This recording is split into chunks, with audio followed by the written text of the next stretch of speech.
wash me clean like I'm a baby.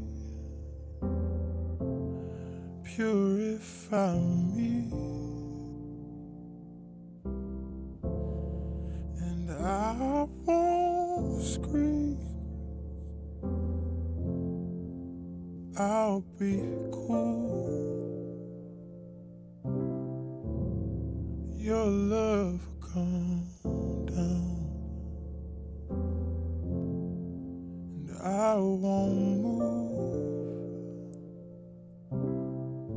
'cause I'll do anything for the pretty ones. And baby, you're a pretty girl. Pretty girls get what they want. Yeah, I'll give anything for the pretty ones. Wanna be in your world, I just wanna bask in your sun. All for the pretty ones, all the pretty ones, all the girls, the pretty ones, all the pretty ones, all for the pretty ones, all the pretty ones, all the pretty ones.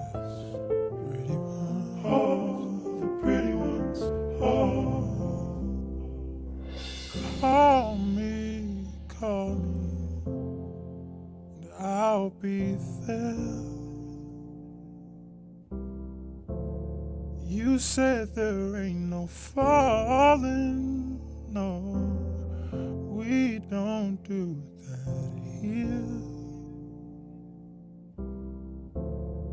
Well, I don't care.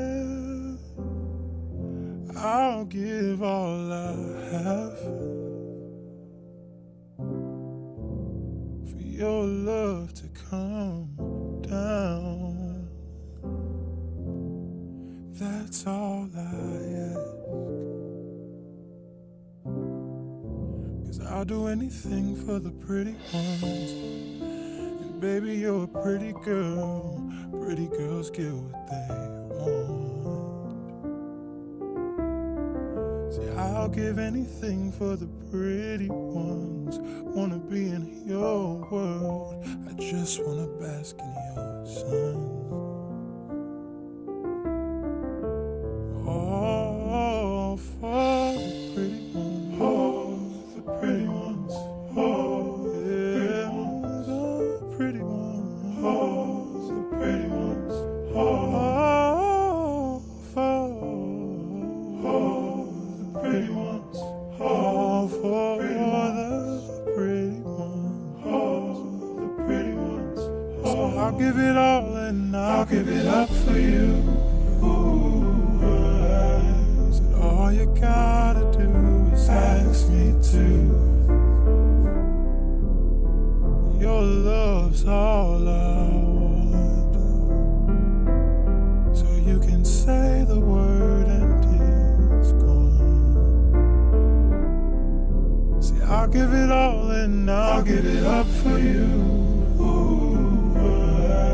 So all you gotta do is ask me to. Your love's all I want, so you can say the word and it's gone. See, I'll give it all and I'll give it up for you. All you gotta do is ask me to. Your love's all I want,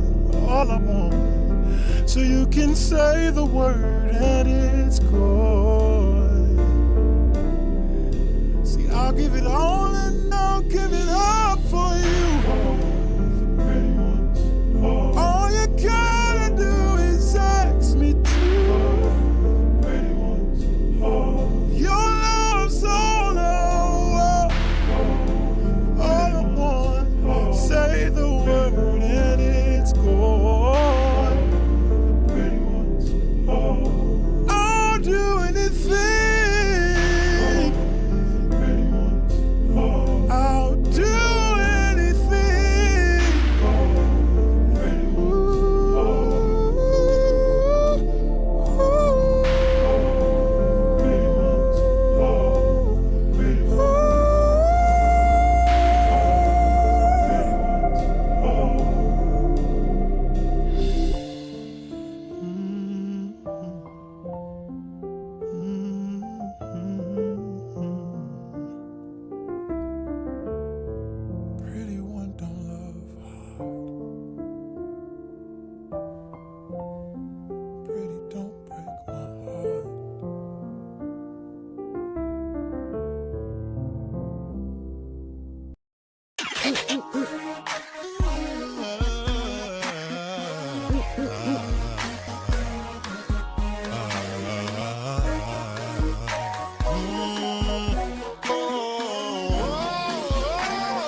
I took a hit for the team,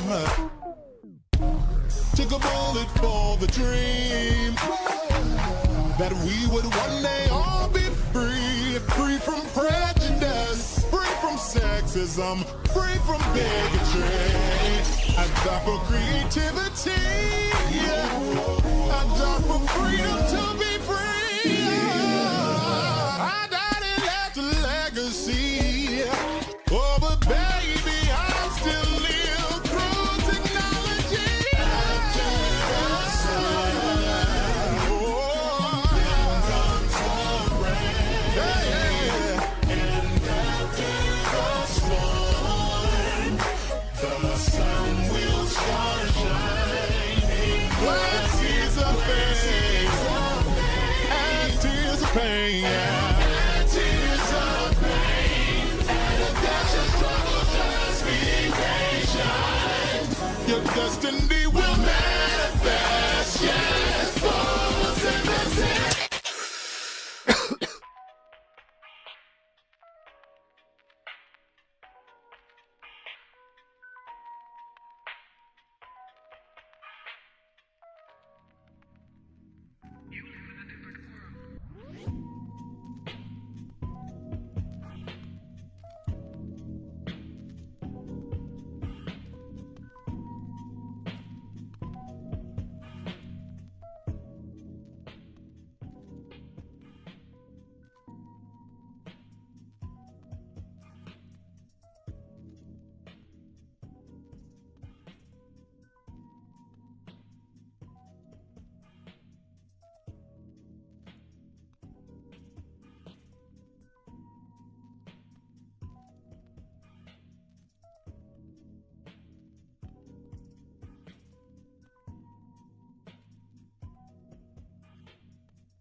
Testing, testing, 1, 2, 3. What the hell's going on? Is there a damn... Why is there echo? Testing, testing, 1, 2, 3. What is going on? Why do I sound double? What's going on, y'all? Please forgive me. Hold on. Hold on. Do y'all hear echo? Is that me? Hold on.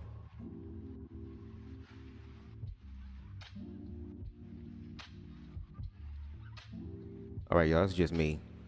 It's not on my end. I can't. Yeah, as far as on YouTube, I don't hear nothing. But what's going on, y'all? What's going on? What's going on? What's going on? Are you talking? We can't hear you. Can you hear me now? Can you hear me clearly? Please tell me you can hear me. Can you hear me? Can you hear me? Can you hear me? Testing, testing, 1, 2, 3. Can you hear me back there? Okay, she says yes, you can hear me. Okay, what's going on, y'all? What's going on? Glad to be in the building. Glad to be in the service. Deshaun says, this is perfect. I'm almost done with my workout, and then I'm going to take that nice, hot, sexy shower while I listen to this. I'm almost done with my workout, though. Lord, well, I'm glad you're putting the workout in. We got Deshaun in the building. We got Kimani in the building. What's going on? Thank you, thank you, thank you.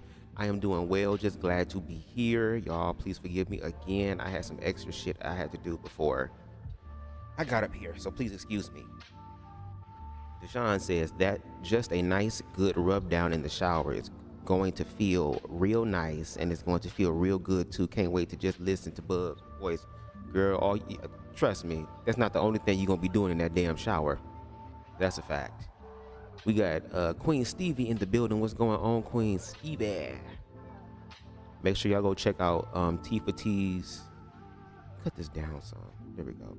Y'all make sure y'all go check out T for T's platform. We did a live last night on colorism, and it was a very good conversation. So again, make sure y'all check that out. We got Queen Spicy, yeah. We got Queen Spicy in the building, okay? No, my mic ain't on mute. I double checked this right here. It's just that this soundboard thing, I should have had it plugged in before I went live as far as like hitting the live button. So I had to go back and fix some shit. So y'all please forgive me. Okay, awesome. Great. What's going on? Now, y'all, let me get this off of me. What's going on? How y'all doing? Y'all doing good and shit. Y'all doing good. I'm glad to know that y'all are doing well. Y'all gonna have to please forgive me for being a little delayed on my channel. I've really been pouring energy into this monologue for my dramatic interpretation, if you will, of Blame It on the Dress. I'm only going to be reviewing 3 chapters. Chapter 1, 2, and 5. Now, no shade. If y'all want me to do the whole book, girl, y'all gonna have to compensate me. No shade, girl. All the time, effort, and energy I'm putting into this, girl, and these past few weeks have just been the monologue is alone.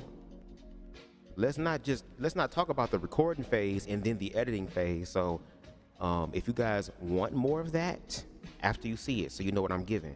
If you guys want more of that, y'all can donate to the platform, okay? Because I would love to do it.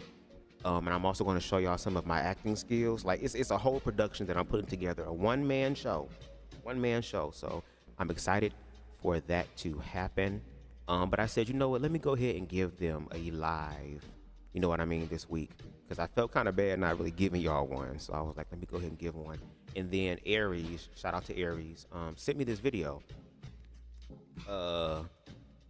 from JEiiNCLUSIVE, which we've used their content as a springboard for broader conversations and stuff. Sent me another video about the one and the only Rhyheim Shabazz and his partner that he's no longer with, Zayne.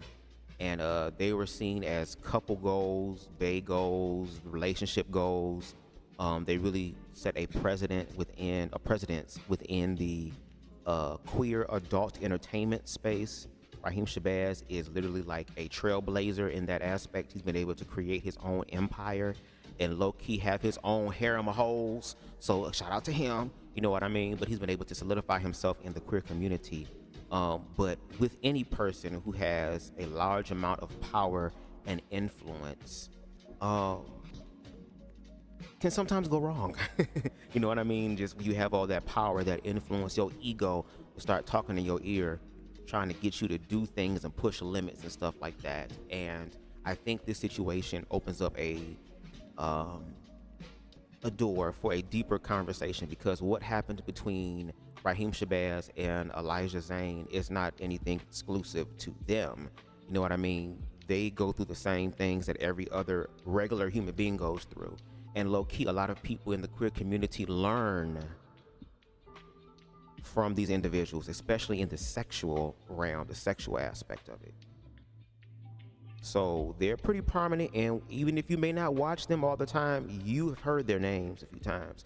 Now, no shade. Shout out to Rhyheim Shabazz. Anybody that take on Rhyheim Shabazz, may I say, may God be with you. May God be with you. May he be with you. May it be with you. May she be with you. Whoever you believe God to be, may it be with you. Because, baby, if you are taking whatever the hell Rhyheim Shabazz is giving you, my condolences. God bless you, girl. That's why I'm like, I know I'm a top in real life, girl, because I just can't, girl. That's death. That's impalement, girl. Rhyheim Shabazz topping me, girl, is like me being a goddamn fat ass pig, girl, with an apple in his mouth, slow roasting over a damn fire. Okay, I will be looking like a shish kebab, girl. I don't want to be stuffed, girl, and have goddamn green peppers, red peppers, onions, and mushrooms and shit. No. But some people like that, and if you like it, I love it, so that I ain't gotta do it. Okay, so grateful for that. And again, Elijah, no shade, is stereotypically, conventionally attractive, especially when it's close to the proximity of whiteness. He is a lighter complected individual, and again, we had that conversation about colorism. Again, shout out to T for T. And that was able to get him in the door, but unfortunately, it was not able to keep him in the house. It was able to get him in the house and to explore the house, but for how long? Until that situation is over with. So we're going to jump off into that. Oh, we got Twan in the building. What's going on, Twan? My bad, I forgot to see you. My apologies, pimpin'. But yes, before we get into the content for tonight, let me go ahead and pull this up. 1 second. Boom. Copyright disclaimer under Section 107 of the Copyright Act of 1976. Allowance is made for fair use for purposes such as criticism, comment, news reporting, teaching, scholarship, education, and research. Fair use is a use permitted by copyright statute that might otherwise be infringing. Nonprofit, educational, or personal use tips the balance in favor of fair use. All the videos, songs, images, and graphics used in this live belong to their respective owners, and BubzDaGawd does not claim any right over them. So with that being the fuck said, y'all, let's go ahead and get to the content.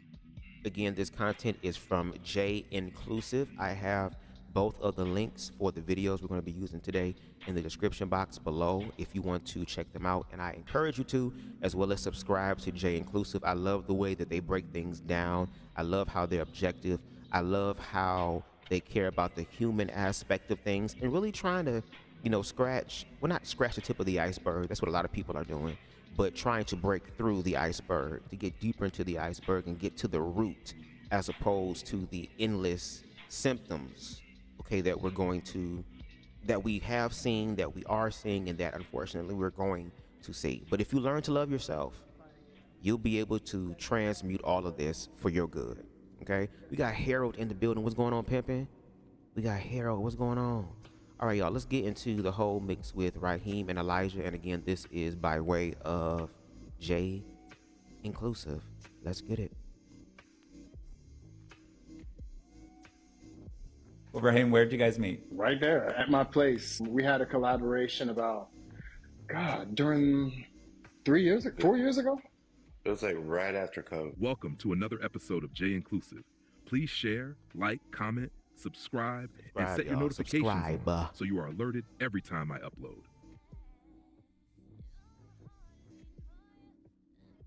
He came out to LA. When he arrived to the airport, I was like, oh, you know what? I'm sending you an Uber. You know what he says to me? Oh, you can't come pick me up?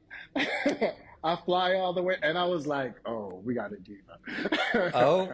I just let a man be a man. So there's no insecurities, no jealousies when it comes to performing? I'm not going to lie. I get jealous. I feel like jealousy is like normal in any relationship. Do I get jealous though? Now, before we go forward, I forgot to mention that the first video we're going to see, because we're going to see two videos. The first one that we're going to see is a few months before the breakup, where they were being interviewed by someone from Gaye magazine, and this is the one that people were kind of, you know, really having conversations about. So that's what I wanted to put before we go forward. So this is from 3 months ago. I'm talking about me right now. Oh, okay. So it's times where I get jealous, but it's never a time where I feel insecure about it. I'm like, oh, I wish you would f me like that now. Baby, this is I'm not saying he don't do it. I'm just Yeah. saying when I see it in the moment, I'm like, damn, I want that like right now. I don't have to wait 2 minutes or 10 minutes. Do you guys No shade. And again, this is all just speculation because we don't know. I don't know, shall I say. I don't know the schematics of their relationship. I don't know the details, nor is it really my business. This is just to have a broader conversation. But I'm going to speak about what is being shared. So in that moment there, if you know that your man is fucking you good and you the main bitch, you the main motherfucker, it shouldn't matter how he fucking these other individuals if you are secure fully within yourself and you know that, you know, I ain't got to worry about nothing. You know what I mean? But to me, it kind of just seemed like he kind of like tried to clean it up. Because he was saying, I wish you would fuck me like that. Not in the moment, but then, of course, Rhyheim was like, what do you mean? Like, this is going to look bad. But my thing is, look at how that nigga do be fucking people.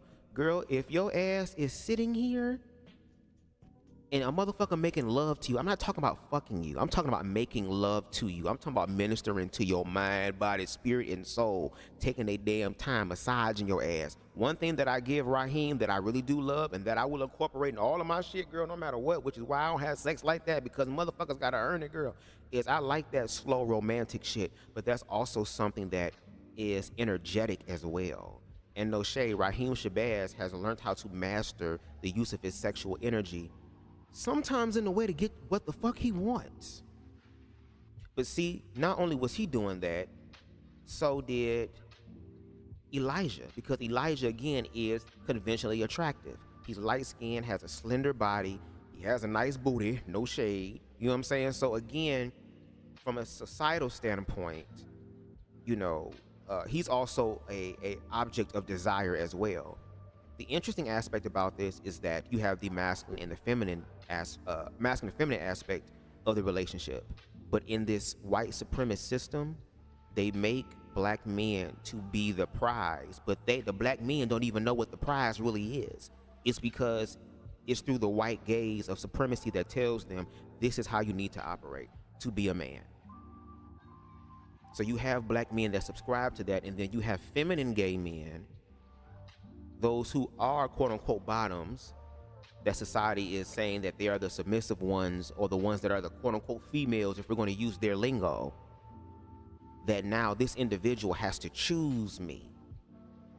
So in a sense, for individuals who are bottom, who are jealous, who want to be in Elijah's spot, at least at that time, are jealous because Elijah is there, because Rhyheim was able to pick Elijah, to choose Elijah out of all the rest of the harem of hoes, you the main one. That's gonna make other hoes jealous as well.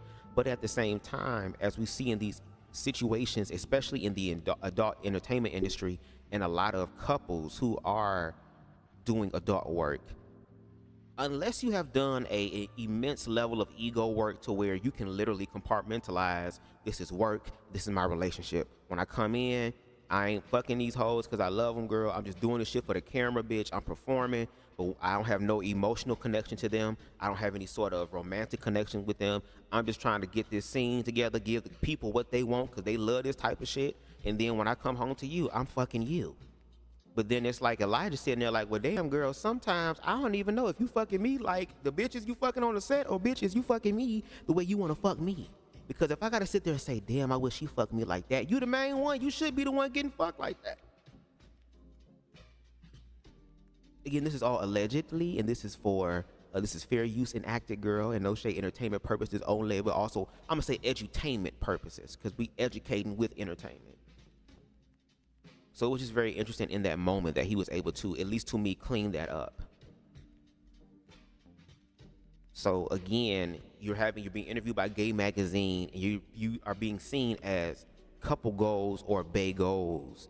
But again, we only see what's on the exterior. We don't see what's going on in the interior. We don't see what's going on inwardly, behind the closed doors, when the lights are off, when the cameraman is gone, when production has set up and now it's just us. What does that look like?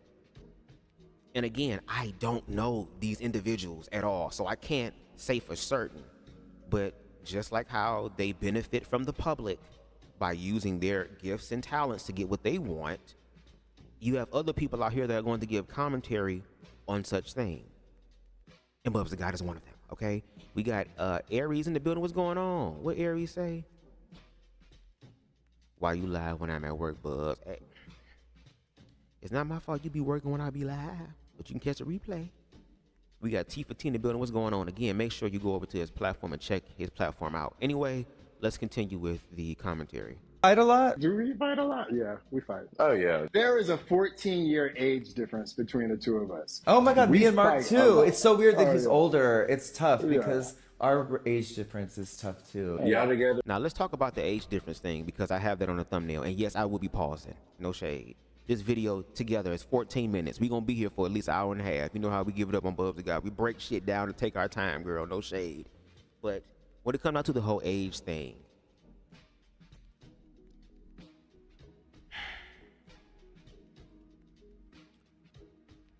and I know this is not just in the queer community, but I can only speak about the aspects in the queer community.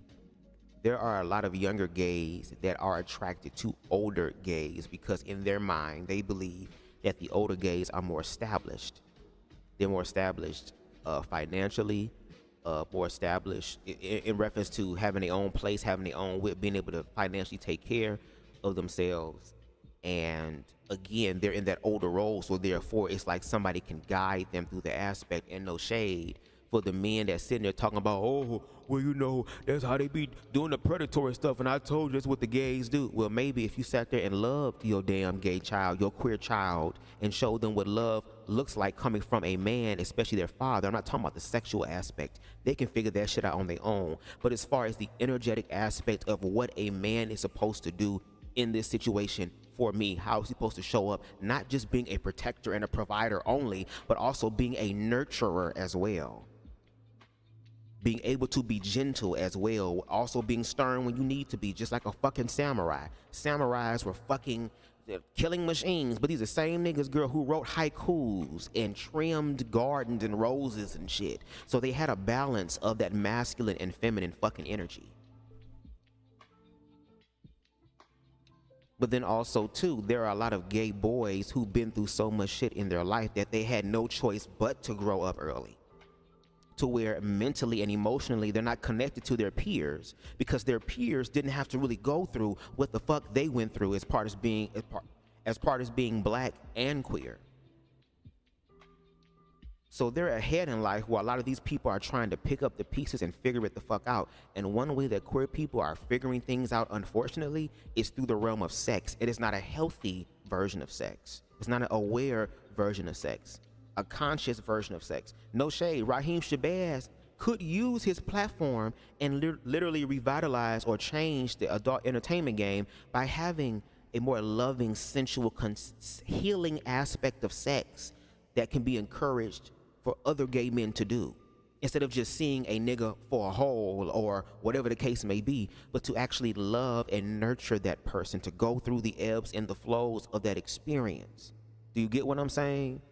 A more higher vibratory aspect. Because I don't give a fuck whether your ass gay, straight or not. Almost everybody watching porn, girl. From the ex-gays, girl, from the Christians, everybody's watching pornography, girl. Everybody is busting one. Either they put some shit on to help them inspire to bust one with their partner, girl, because their partner ain't in no more. Either they gonna be like me doing self-pleasure, girl. I don't need you, bitch. I'm gonna do it myself. That's cool. But again, a lot of the pornography is very much hardcore, intense. It's not really passionate.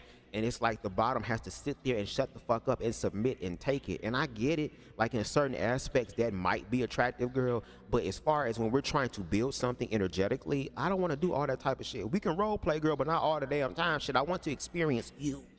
Do you get what I'm saying? But it's just very interesting with the age gaps, you know what I'm saying? And there are some people who do talk about ageism. There are some younger people who are, of course, who are of age, who are over 18, who are attracted to older individuals. Now, if you're going to be attracted to an older individual, make sure that individual cares for you and who you are and not how you look. Don't try to attract no niggas like Grayling, Parnell, or motherfucking Kyle Levine, or any of them other type of niggas, girl, who are just using you. But if it's an individual who comes into your life, who's trying to get to know you, who wants to help you better yourself as far as helping you manifest your hopes, your dreams, your goals, and bring it into actual manifestation, a person who's gonna care about your ass when you're sick, when you're not at your best, when you're at your worst, then that's different because you're building something with that person. But unfortunately, a lot of these people who are older and have more power and influence, they love that shit because they prey on the young and those who are naive and vulnerable.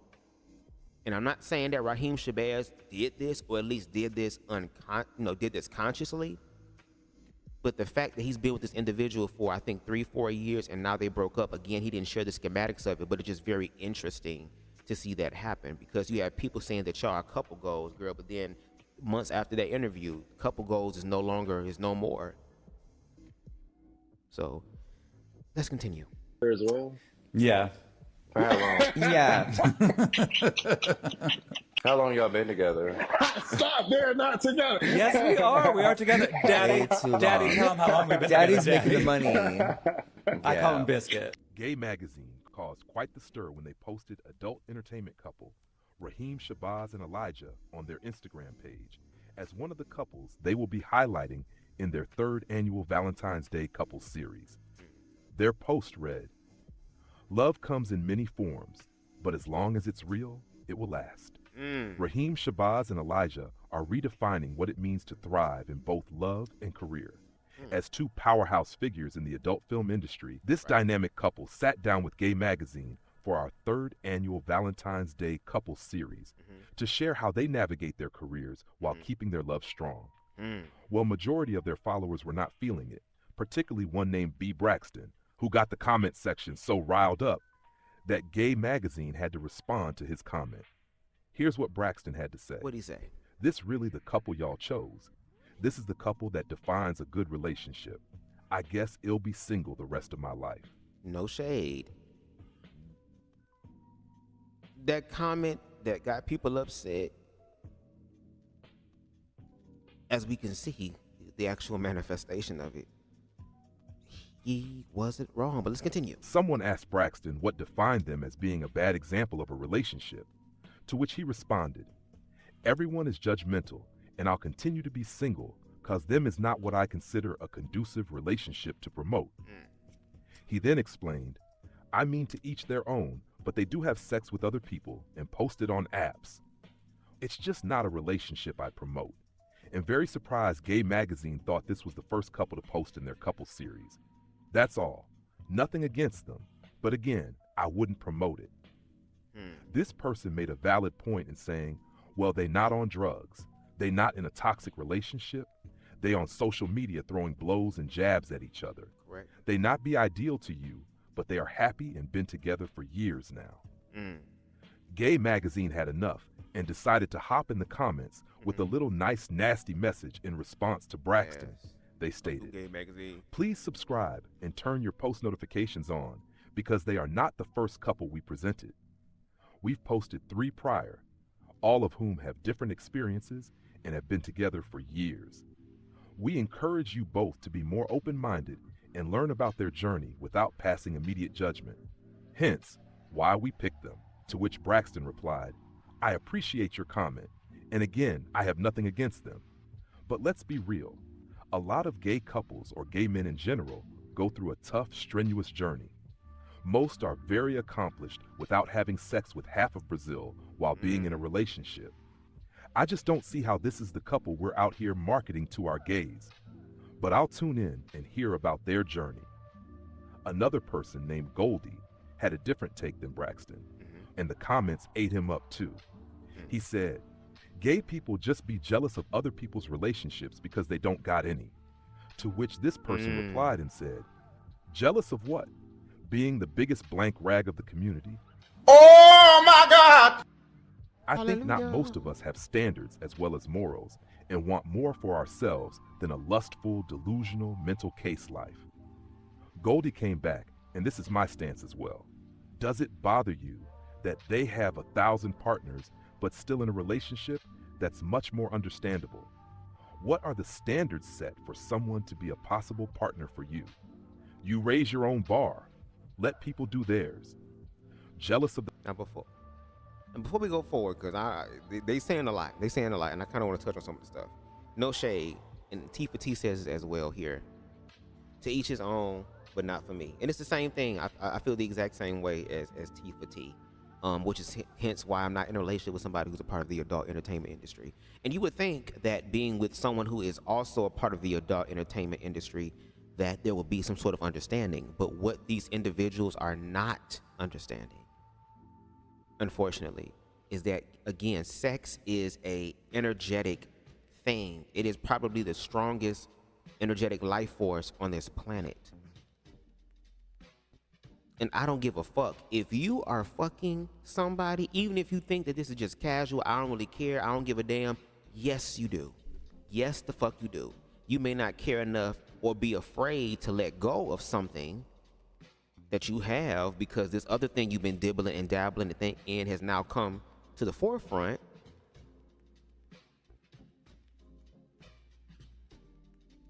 It's just very interesting to me that these individuals are not working out. And no shade, even though Gay Magazine said, you know, they're not the only ones that we feature. Yeah, they're not the only ones that they featured, but these individuals are probably the most popular out of the group, which is why they're the ones that got the fucking comment sections lit the fuck up. And even though they responded being nice, nasty, that's still engagement for their account. So for them, it's still gonna work out for their good, in their good. The problem is the stuff that happens in the pornography industry bleeds out into the real world, to where now you have people that are trying to have intimate experiences, and these other individuals are reenacting shit they see on fucking corn, and think that's what you're supposed to do. And just like how they stated, everybody has their own standards, everybody has their own bars, we're not monolithic. But when it comes down to the realm of sex, everybody seems to be acting like things are monolithic. And if you can't do it right, then it's something bad, as opposed to teaching somebody how to please you. And again, if these, and I have not seen the full interview, so I'm going to sit here and say that I stand ignorant myself on certain aspects, and if I'm wrong, please correct me. But from what JEiiNCLUSIVE shared, which I do trust their judgment because I do like their commentary, where was the information where they were talking about how they make their relationship work? When they were saying, oh, do we fight a lot? Oh yeah, we do fight. Okay, what do you fight about? Okay, for example, we fought about this. Whoop-de-whoop-de so-and-so, blue, blah, blah, blah. This happened. We sat here, we talked about it, we smoked a blunt, we had sex, and then we moved on and never had a problem with it again. Like, nobody is really talking about how they're maneuvering through these situations. But yet these are individuals who are highlighted in the Valentine's Day special, which is about love and growth and partnership. And yes, there are people out there who are not going to fit the mold that a lot of people want. I mean, there are people out there who do believe in poly relationships. There are people out there that have the capacity to love more than one person. So yes, find something that works for you and work the fuck out of it. But even though they've been together for 3-4 years, which in the gay community, that's like fucking 10, 12 years, unfortunately, it did not last. And somebody pointed out to me, which was very interesting, when Rhyheim met Elijah in the beginning, it seemed like Elijah was more lifeful, girl, what? More full of life, girl. More full of life, more vibrant, more just and now he kind of looks aged, like he's been dealing with a lot of things mentally and emotionally, and it's bleeding out into him. And there are a lot of people who do adult entertainment industry who end up looking a lot older than they normally do. And I'm not saying that's a bad thing, but I'm just saying as far as being with Rhyheim and then afterwards is very interesting. And then on top of that, Elijah is the boyfriend. He is the one that everyone wants to be, but yet his partner is the one that everybody can have. So imagine what kind of mind fuck that is. You know what I mean? To be with someone who you want to share your intimacy with, but yet he get to share his intimacy with other people. And if I'm not mistaken, when Rhyheim would shoot his scenes, bitch, Elijah was not there or didn't have to be there. But whenever Elijah did anything, and again, this is alleged, correct me if I'm wrong, that whenever Elijah wanted to have sex, Rhyheim had to be there. So again, I don't know the dynamics of their relationship. I can just be on the outside looking at what is being shared on the outside. I wish they would have been able to be more open about their personal life. And I know there's a fear to do that, because once you do that, then all of a sudden, bitch, everybody want to be in your shit and transmute your shit and fuck it up. And yes, I mean, I don't see anything on social media in reference to them arguing about the situation. And a lot of times it's okay that if things don't work out, y'all can still break the fuck up and it still be a good breakup, to where you ain't gotta, oh, fuck you nigga, fuck you hoe ass bitch, your booty hole blown out your dick little bitch, and your mama's a hoe. It wasn't any of that. Do you get what I'm saying? But because this is a situation that also happens a lot in the queer community. I don't give a fuck if you are the #1 adult entertainer in that realm to the motherfucker who is just fucking with somebody on Jack'd or Grindr or a hookup. It's the same aspect. And then you have people who want to be in relationships, who want something better, who want to build with someone, who end up opening themselves up, not in more ways than one, to be able to make something work. And then when it doesn't work time after time after time, that's a mind fuck. And when queer people talk about the single epidemic and the loneliness epidemic, that shit is real. But I think that's happening because the universe has given us the opportunity to be able to love ourselves first. Because if we don't, we're going to continue in these cycles. And again, make sure y'all read Blame It on the Dress. It breaks a lot of shit down. Let's talk about pornography for a second. More, because we've been talking about it, but let's talk about it a second more. Even with pornography, even when it's heterosexual pornography, there are still homoerotic undertones. Because the camera is always and forever fixed on the man, because the man, the masculine one, is the object of desire. His muscles, his dick, just the way he shows up, that's put on display. The person he's fucking is just to be complimentary to the prize, the masculine energy, which is why these individuals who are masculine can come through and decimate the way that they fucking do, not just in the heterosexual world as we can see, but in the queer world as well. So that's building something psychologically in their mind to worship that. I'm being taught to follow that, and that person is supposed to choose me.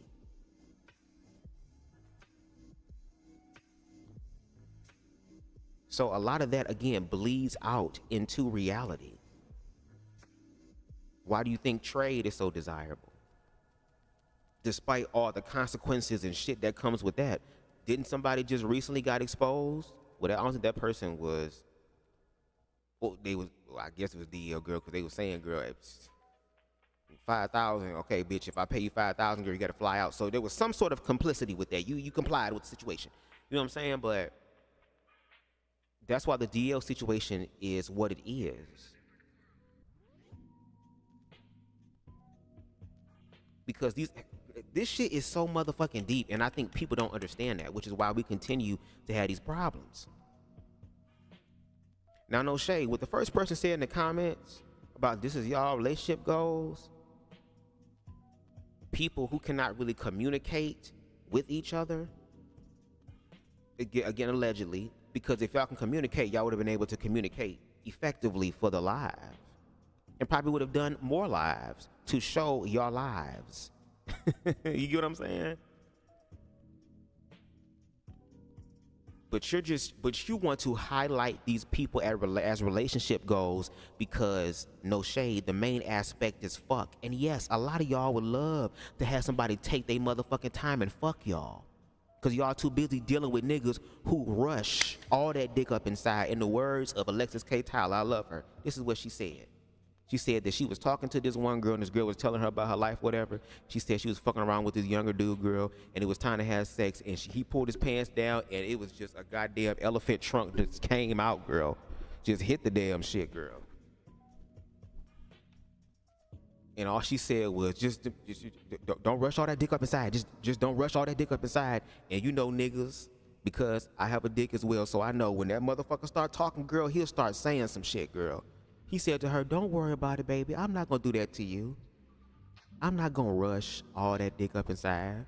She said, okay. The girl laid down. Nigga rushed all that dick up inside her.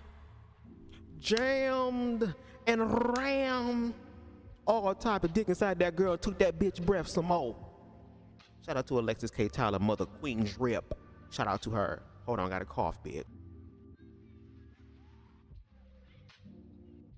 Excuse me. But yes, communication is very, very, very important, but relationships goal is being set up on the fact that these two niggas are attractive.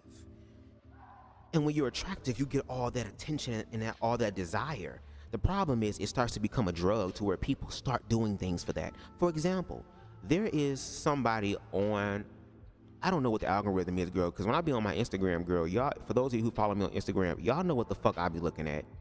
The shit that I share on my stories is the shit that I share on my stories. Every time I click that icon, girl, for the search menu, all I see is nothing but thick ass niggas, booties, light skin, dark skin, like Michael Jackson. Okay? My Asian persuasion, bitch. Black, white, Chinese, Puerto Rican boys, Chinese boys, thang. Just make sure you ahead of the game. All that type of shit, all the time. But there is an individual I saw in particular, and I had a conversation with, again, another person in my inner circle about this who knows them a little bit more intimately or whatever. There is this one individual named Lucas Angel. And every time he would pop up on the search thing, it was always him showing his ass. Now, don't get me wrong. Like I said, I'm a top, and I love ass, girl. I do. I'm just gonna be honest, girl. I do. I really do, especially with it. And I like all types of asses, girl. No shade. No shade. It ain't just one type. I like all types. But he had a nice one, girl. Again, I've been sexualized as far as society is concerned as well. So I understand the shit. Trust me, I understand. I was in the shit with you. Okay, I'm not exempt. But he was always showing his ass. So when I do have my super adult happy fun time moments with myself, shout out to Nico's Aesthetic for that term or whatever, I ended up seeing that individual. I was like, is that Lucas? And first of all, no shade. And we're gonna get back to the video, y'all, because again, I gotta break this shit up for transformative purposes. Okay, shout out to JEiiNCLUSIVE. Please don't strike my shit. Here's another thing. If you sitting here and you are taking dick and it look like it hurt, I'm gonna stop. I'm not that type of individual, girl, that just be like, yeah, you just doing all that. That's not who I am. Now, I might talk you through it. That's more nurturing. But a lot of niggas don't do that, girl, because they be trying to rush it all up inside. And especially when it come down to pornography, girl, that's a fantasy. Them hoes don't be lasting that damn long. You know how many damn re-edits and shoots they gotta do, girl? Okay, take 12. It's not just one continuous flow, girl. I don't give a fuck. That's the power of editing. The power of editing is wonderful, baby. It can transform a lot of shit.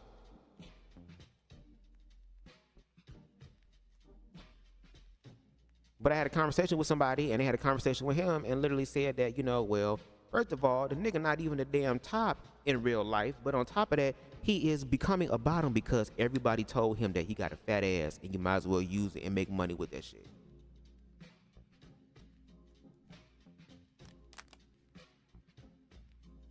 So not only is Say So TV out here turning tops into bottoms, girl, but so is the motherfucking industry, girl. That's why my ass is staying away from y'all.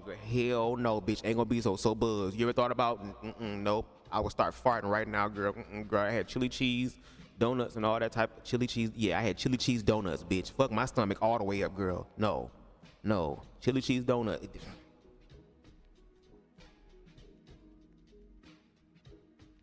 But that's the thing. It's about physical attraction. Only. Or that's the most important thing. Physical attraction should not be the most important thing.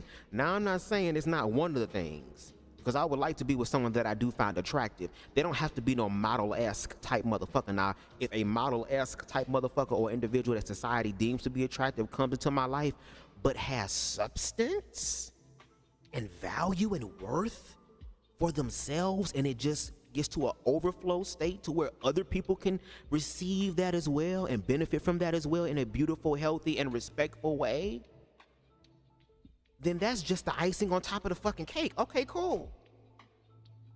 That's awesome. Now, I'm not trying to be with somebody that look like William McRae, bitch. I'm not trying to be with no Bugger Thugger Wolf. I'm not trying to be with no Skinwalker girl. I'm not trying to fuck the Night of the Living Dead Skin, Bone, and Harmony girl. I don't know. Hell no, girl. Just like I have to accept the fact that there are some people out there who not gonna find me attractive because I'm 5'2", I'm short. You like fucking on a nigga, girl. Who, girl? My motherfucking 10-year-old niece is taller than him. Which they would turn around and reply to you and say, well, girl, no shade. That leprechaun got ladders and shit. It'd be like the circus every time, girl. Okay? And I ain't talking about Barnaby's, bitch. I'm talking about the Universal Circus, girl. I'm talking about that one. Where they be motherfucking stanky legged and motherfucking all type of shit, girl. They got seasoned salt on the shit. Okay? Because I came into this world short, girl. So the universe was like, girl, we gotta make him, we gotta fuck him up somewhat, girl. Make him a leprechaun, girl. You say big things come in small packages. Ikarabo shande ishkatai.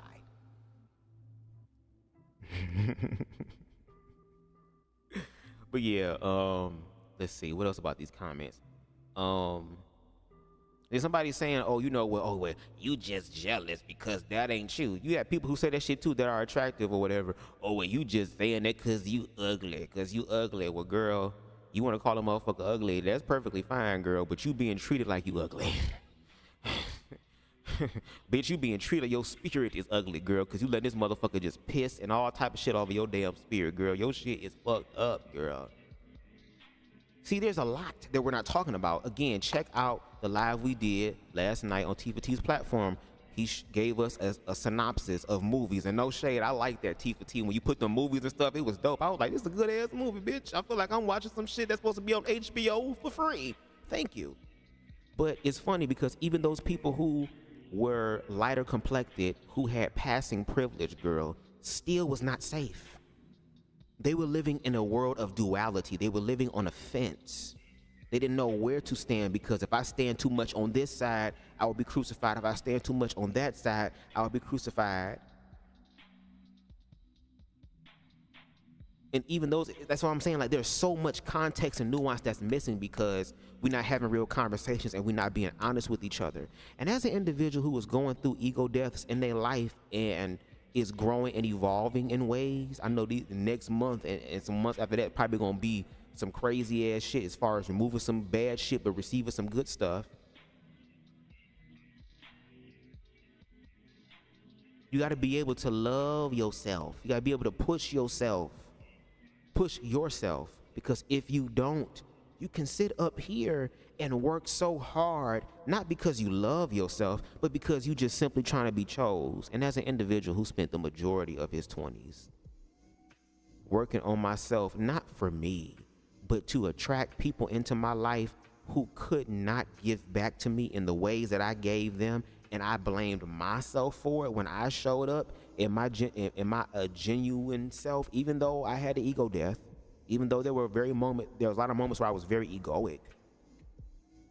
I still wanted to build, but there were people who were afraid to build because they didn't have any self-worth, because they're used to just getting fucked and left. The individual who started off being my ego death in 2018 told me years later, if he and I would have smashed in the back of my Jeep Patriot, bitch, that night, he would have blocked me and never called me again. Meanwhile, I have a different perspective of me wanting to get to know this person. And that's why I be telling you about BubzDaGawd. Like, girl, I'm not perfect, but I have a hell of a will. My will is strong as fuck, girl. Especially when it's a fine ass individual, my type ass individual.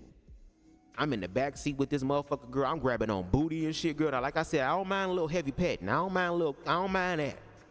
I don't mind a little temptation. That's a little nice. I like that. That's building up the tension.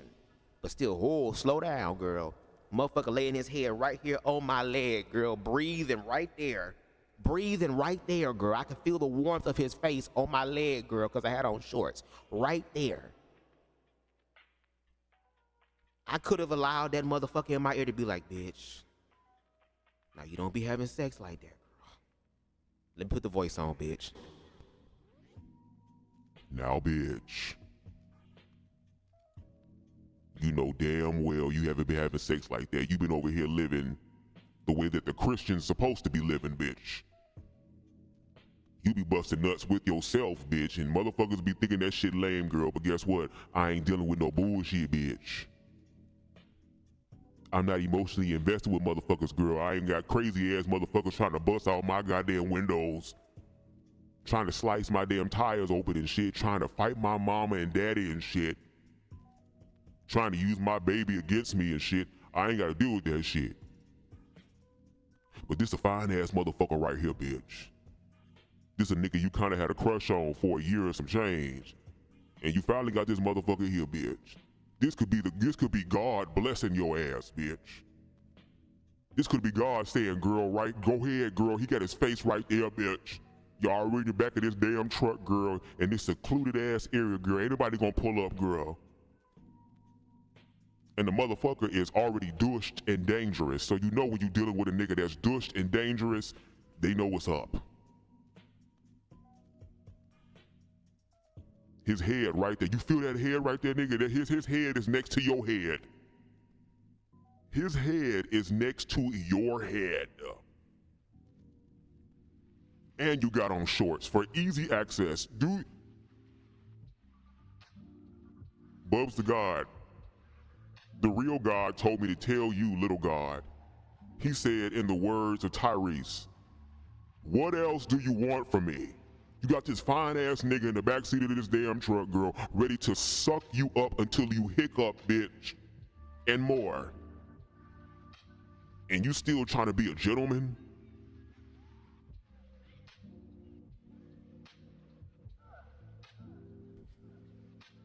Baby was talking all type of shit in my damn ear, girl. I'm sitting here, girl, my shit harder than a damn $50 jawbreaker, bitch. I'm like, girl,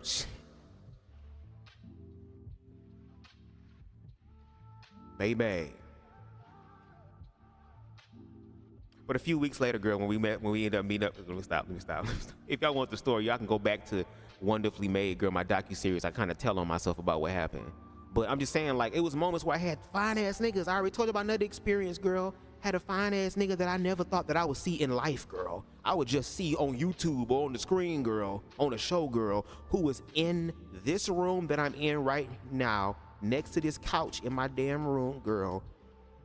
Fine-ass girl, motherfucking arch back on this couch, bitch. Got motherfucking Chris Brown, fucking Robitussin. I know that's not the words, girl, but that's what it sounds like. All that type of shit. Fine as hell. I never thought that I would be able to smash this nigga, girl. Wanted to so bad. Again, motherfuckers be making it easy for me, making it easy.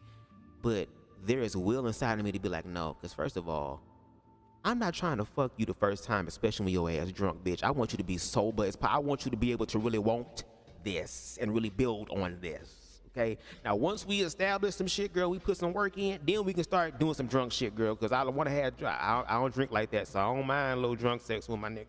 You know what I'm saying? Now, my nigga gonna have to smoke, girl, because no shade. My partner gonna have to partake of the weed, bitch. If you don't smoke, eat the edible, bitch. There has to be something of the herb, bitch. The herb want to talk to both me and you. Me and you. Talk to both of us. Just the two of us. Could have had it. And there'll be times in my head, girl, where I'll be mad at myself like, damn, I should have hit it. Damn, like, motherfucker, right? And then the voice come back, bitch. See, I told your ass to do that shit. You see? That's why you ain't getting blessed, bitch. God be sitting here sending you fine ass niggas, girl, with they booty hole open for you, girl, and you just sitting here playing games, girl. At this point, is you even really a top? Is you even really a top? Because a damn top would have came through and smashed that. A real top would have came through, no questions asked. A real top would have came through and would have had to go downstairs in the bathroom and just pray to God real quick. God, I know you ain't heard from a nigga since last Easter, but I want to thank you for this bountiful gift that you are about to bestow upon my dicketh. I thanketh the Lordeth for all of this, and I cannot waiteth for himeth to use his throat in the words of YB Entertainment on me. Amen. But I am so glad that I did not do that. And even though I waited for this individual, when I finally started to have sex with this individual, and the sex was good as hell, girl, very good. Cause like I said, bitch, don't start no shit and you can't finish it, bitch. Cause again, trying to give a nigga like me permission to actually do that shit, bitch, I'm gonna be like a Pringles can. You can't just have just one, bitch. I'm gonna turn into some of these red pill niggas with these fupas, girl, when it come down to the sex part, girl, and I'm making up a lost time, bitch. I came in this world 5'2". I don't mind reducing myself to 4'5", like a 4'5", girl. If that's the case. But even in that moment, I wanted him to choose me. And even though the dynamics was different, because again, from the supremacist standpoint of white supremacy, it's the masculine energy who's in charge, who is stoic, who is emotionally detached, who is not connected, but yet it's the feminine aspect of it. But I guess even though my perspective and my energy is what people would consider masculine, or what I would consider now a divine blend of masculine and femininity, that individual was more masculine and stoic in their mind because they had issues and stuff that they were not dealing with, not addressing, which was therefore preventing any sort of growth. Meanwhile, I had more of the feminine mindset as far as wanting this individual to choose me, because I felt like once an individual chose me in a relationship, I would be able to do the things that I need to do, because I would have somebody in my corner who would be able to give me excess energy and strength to push myself. But the universe kept saying, no, you have to find out what your strength is, because when this source of strength ends up leaving, and one day it will, something called death can happen as well, and will happen. How are you going to be able to maneuver on from this? So again, it's not like Rhyheim, Shabazz, and Elijah are having lives where they're sitting down talking about the healing aspects of sex, or how do we deal with our relationship, and even like there's no sort of like really mentally and emotionally connection there. The sexual connection is there, definitely. But the mental and emotional connection obviously is not there, because if that was the case, they would have not broken up. And no shade, again, this is all alleged. We're on the outside looking in. Edutainment purposes only. But do you see how their experience was able to trigger the comment sections to be able to hit those areas that a lot of us are afraid to address because we are simply trying to be chose? Imagine spending the majority of your fucking life not knowing what it's like to be chose, to always being discarded, pushed to the side, ostracized, not thought about. And then you finally get to a place where motherfuckers thinking about you, and even though their thought and their attention is not a holistic, a beautiful and life-giving, life-bringing one, it's a lustful, temporary, sexual one, some individuals will say, I don't give a damn, it's energy, it's attention. Even if I have to swallow pain, lies, and other things that you may not want to do, I would do it because I love this person. Because I think Harold said in the comments, if I can pull it up here. Where's it at? I'm looking.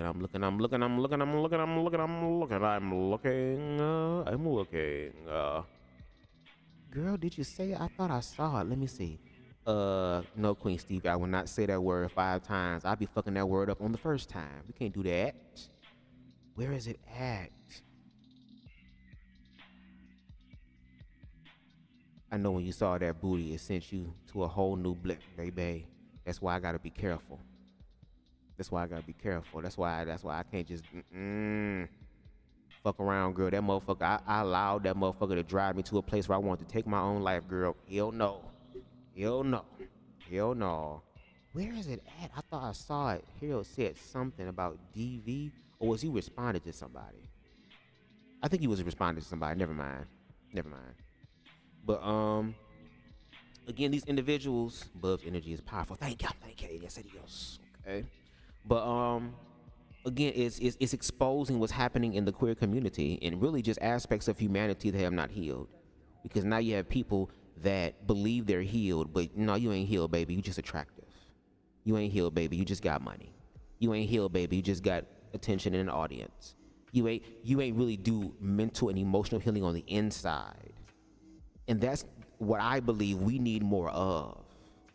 We need more people in the adult entertainment industry to be able to speak about their experiences, but also how they deal with their mental health. Because there's a lot of people in that adult entertainment industry that do subscribe, unfortunately, to drugs, to alcohol, to reckless sex, which means I don't care about myself. I don't care about my life. I don't care about my well-being. I'm just so depressed that I'm willing to get fucked to feel nothing or to feel something. And there are people that can see that and then take advantage of that. Thank you, Hero. That's what he said. Yes, I asked if these couple were a DV couple. If I'm not familiar with them, I don't believe so. I don't think they're a DV couple. The only individual that I know that had DV who was an adult entertainment was Kyle Levine and his boyfriend at the time called Prince Ant, who also was younger than him. And I'm gonna be real with y'all. I get hit on by dudes who are younger than me, like in their young to mid 20s. A lot. And I end up turning them down because of shit like this.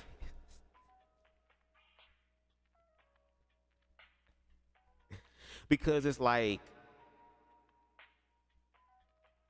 again, for me, especially now going forward, there needs to be a mental and emotional foundation there. Fuck the physical aspect, really. Because like I said, the physical aspect is a part of the situation, but it's not the entire situation. What if I'm with my damn partner and my partner gets into a car accident and now he's a paraplegic and can't move the waist down? So now this nigga can't throw ass back at all. Am I just gonna leave him because I can't get my needs met, or am I going to love him? And better yet, what if it was my ass that got into a car accident and I'm a paraplegic bitch? I'm already 5'2". I can't risk losing more fucking feet.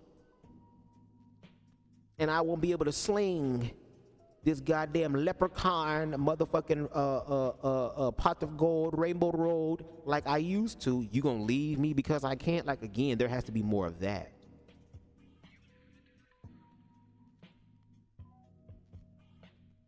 And again, a lot of the younger gays are looking for more of a,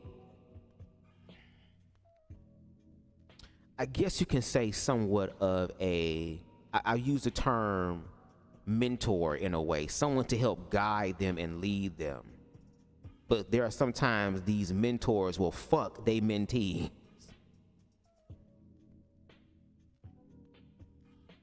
Instead of like really trying to help them. And again, I don't think there's a lot of individuals that really take the time to really sit down and think. Because like I said, for me, there have been plenty of times where I have been in tempting situations that I chose not to, that was offered to me. And I could have done it. But I'm always thinking about things in retrospect. How will I feel after this? What do I even want in this situation? There was a time where I even tried to attempt to have a one-night stand. And that shit failed horribly to where I left with embarrassment, like, girl, this shit don't normally happen to me. And I ain't talking about nothing too fast, girl. I couldn't even get it up, bitch. It was like my body said, bitch, this not it. It's not it. It's not it. And again, that motherfucker was fine as hell, girl. That nigga was a little bit taller than me, and you know I'm short, so a motherfucker that's my height, that kind of be making me feel some type of way, because I'd be like, finally, I can finally do some tall man shit with somebody who's my height. Do you get what I'm saying? Some fantasies and shit that I got going on. But the energy was just not there. It just was not there. And it's like, I can't explain it. It's just something that can only be revealed or shown. And I know a lot of people don't have that or lack that self-control. And just because I have self-control does not mean that I'm going to always employ self-control. Because there's been times where, again, with the individual who was the conduit for my ego death of 2018, there was a point in time where we started having sex without condoms, girl. And even though that nigga take PrEP, because he's in the military, so he don't play about his health thing, girl, there are other shit out here besides the 3 letters. But because we did that, and baby, oh my God, Lord Jesus. Protected and unprotected is 2 entirely different feelings, girl. Now, when it was protected, girl, I was surprised at myself. I said, for an individual who don't have sex like that, girl, I'm doing a pretty damn good job. You know what I'm saying? Because like I said, for me, the person who the bottom, girl, you going to get yours first every time. I can get... Let me get the full screen, bitch. Hold on. I can get mine, girl. Let me give that look from that movie.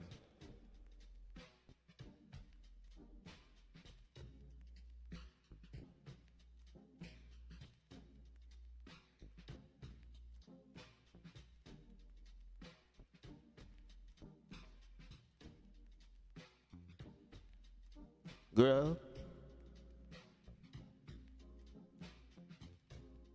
Okay, let me stop. Let me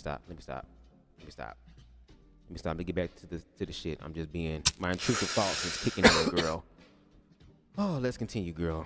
We already damn an hour and 12 minutes. I don't want this shit to be too damn The fact long. that at the end of the day, with all those sex scenes, they still have someone to be emotionally and mentally attached to. Being in a relationship is not all about what they have to offer sexually. Correct. Their case may be different.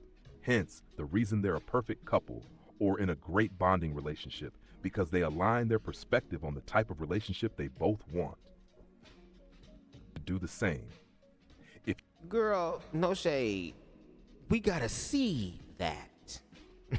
We gotta see that. Because again, everything that glitter ain't gold, and I get it. There are some people who are going to interpret that as far as, well, y'all always trying to destroy anything that's bad. I mean, anything that's good, because y'all mad that y'all got this. Well, they see you sitting there, and no shade, there's a little bit of truth to that shit, because it's like, girl, y'all over here jealous by motherfuckers, girl, but meanwhile, you can't get a text back, girl, or you got a wet ass, but you ain't got no money, girl. You ain't got nothing from the situation, girl. Not even a nut. You was just a plaything. So, of course, in his perspective, y'all hoes gonna be on some jealous type of shit.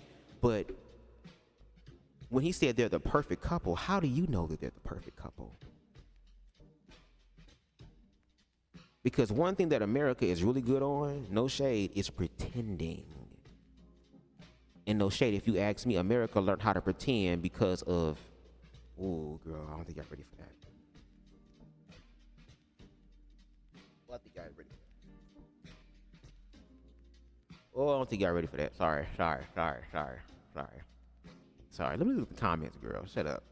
Because now my intrusive thoughts about to really get me in trouble, girl. Put y'all comments real quick before we go forward, girl.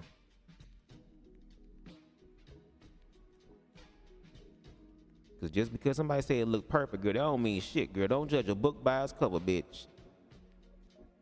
I'm still shocked, girl. No shade. I'm still surprised at how the fuck Jeffrey Dahmer got motherfuckers to come back to the house, girl. Physical attraction is a powerful thing, especially in this system that tells you that the more attractive you are, the more that you can have, but the more that you'll lose too. They don't tell you that part. That's why it be a bunch of individuals who are fine as hell. Society say got big thick ass chests, arms, fucking small waist, fat ass thighs, feet, all type of shit that society would say, ooh, yes, ooh, you got this, ooh, and still getting fucked, but heartbroken.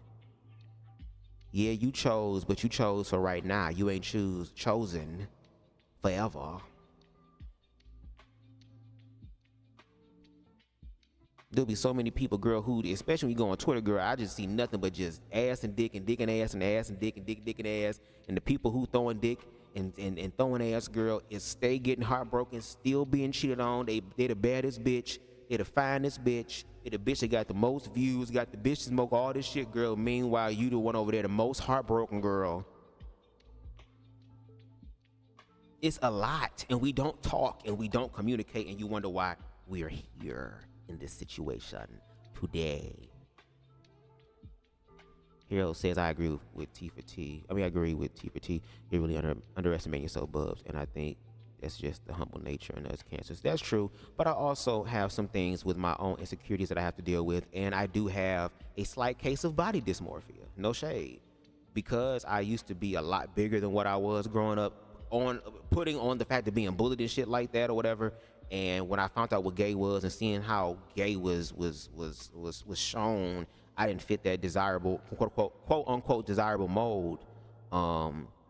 I still have moments where I look at myself and I be like, oh, I don't like how I look. Meanwhile, everybody else be like, Bubs, and there'll be some days I see and I don't. So there's still some work I have to do.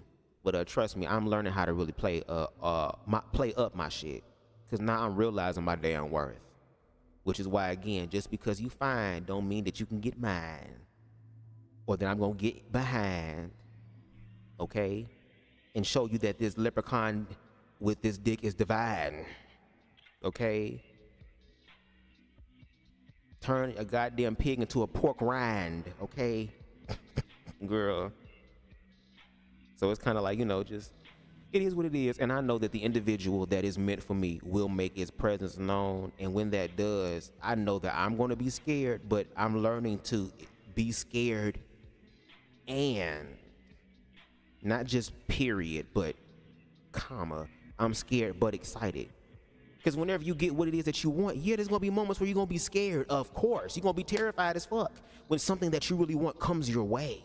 Because the first thing that we go to is, oh my God, I'm going to lose it one day. And no shade, we are all going to lose it one day. But I think when you work through that fear and you sit with it, there's a beautiful realization that comes with that, which means that all I can really do is just show up in the present moment. I'm not guaranteed I'm going to live a long life. I'm not guaranteed that I'm going to be in a relationship. I'm not guaranteed a lot of things. Only thing that's guaranteed in this life is death. But I also can have another guarantee, which means that I can be aware of how I interpret the situation, which means that I have the power to get to a place where I can learn that all things are working for my good. That even if I get in a relationship and everything is great and wonderful, and then one day they say they can't do this anymore, of course my ego is going to be fucked up about it. Of course I'm going to go through another ego death, and I hate them, but they're a part of the fucking process, okay?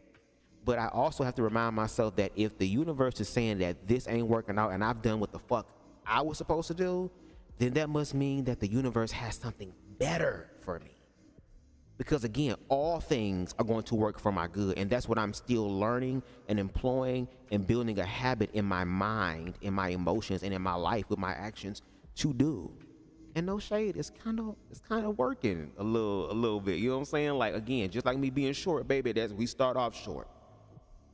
Girl, I might be short right now.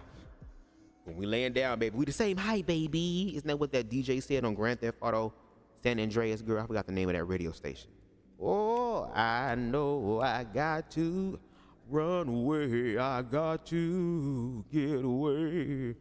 I think most men will leave, but women will stay and tend to the spouse or partner. Hell yeah, you got a bunch of motherfuckers now, a bunch of heterosexual niggas talking about, man, if my wife cheat on me, man, fuck her and the kids.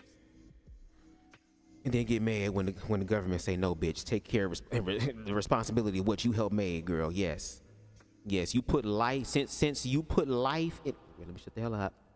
The Black Anarchist podcast said, I am the opposite. I build connections with friends. Sex is just sex. Too much talking is a turn off. I prefer Understandable. Build connection with friends. And that's even one thing that CTV was talking to me about, like, you know, especially for a lot of queer people, like, we be sitting here waiting for, like, the perfect person, the perfect stranger to come through, not even realize that some of our friends might be the person that we're asking for. And there are some people who do find their friends physically attractive, but again, it's like, oh, well, if we go past the line and we start doing this and, you know, things don't work out, we'll never be the same. That's a possibility. That is a possibility. But it's also a possibility that your motherfucking partner might already be here in front of your damn face, and once y'all actually do become intimate, baby, it's just like a damn spark done went the fuck off. So even with people who are friends, like, maybe they should kind of explore that. You get what I'm saying? Like, I don't know. Again, I'm still learning. I'm willing to be open-minded about things to the best of my ability, but, you know, and yes, unfortunately, sex is just sex. When sex just becomes sex, girl, I don't want it, girl. I want sex that got some oomph to it. You know what I'm saying? Talking too much is a turn off. You talking about in the bedroom or out the bedroom? Because I talk. Well, I don't really talk in the bedroom, girl. I really be trying to focus on breathing, girl. No shade. Yes, the Eartha Kitt stare. Monogamy is too heteronormative for me. Understandable. There are some people who do believe that heteronormativity is a supremacist ideology. And again, make sure y'all check out and buy the Black Anarchist podcast book, blame it on the dress. The link is in the description box below.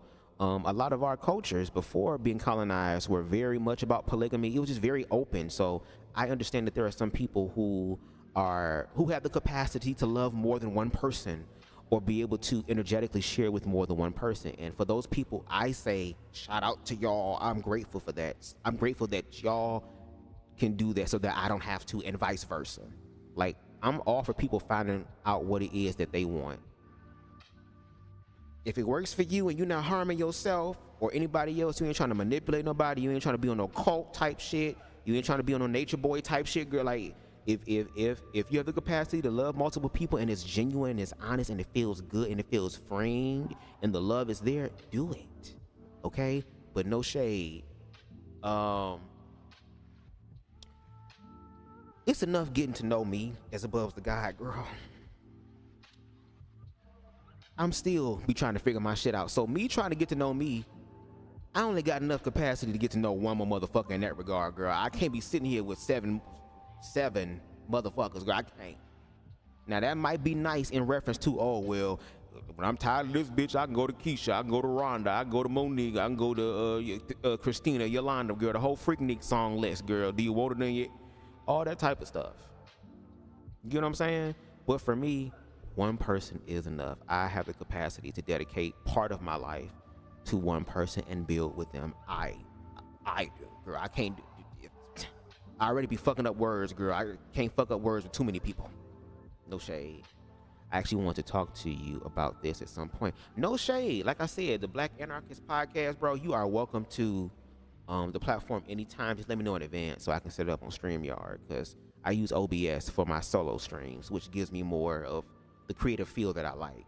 Harold says, this is why I say that no one should be your couple goals. Define what you want a relationship to look like for yourself. Because the thing about social media is how people only show you the pretty side, which is why I played that song in the beginning by Brandon Harris entitled Pretty. I would do anything for the pretty ones. Just don't break my heart and don't love me too hard. It's just, but it's a beautiful song. It's a haunting song about romanticizing physical attraction and making that the thing that we all fall for. And we all have fallen for that. Every single one. Well, I ain't gonna say all, because the Black Anarchist Podcast said he had never had his heart broken. He don't care. I used to get hurt when I was relationship oriented. Understandable.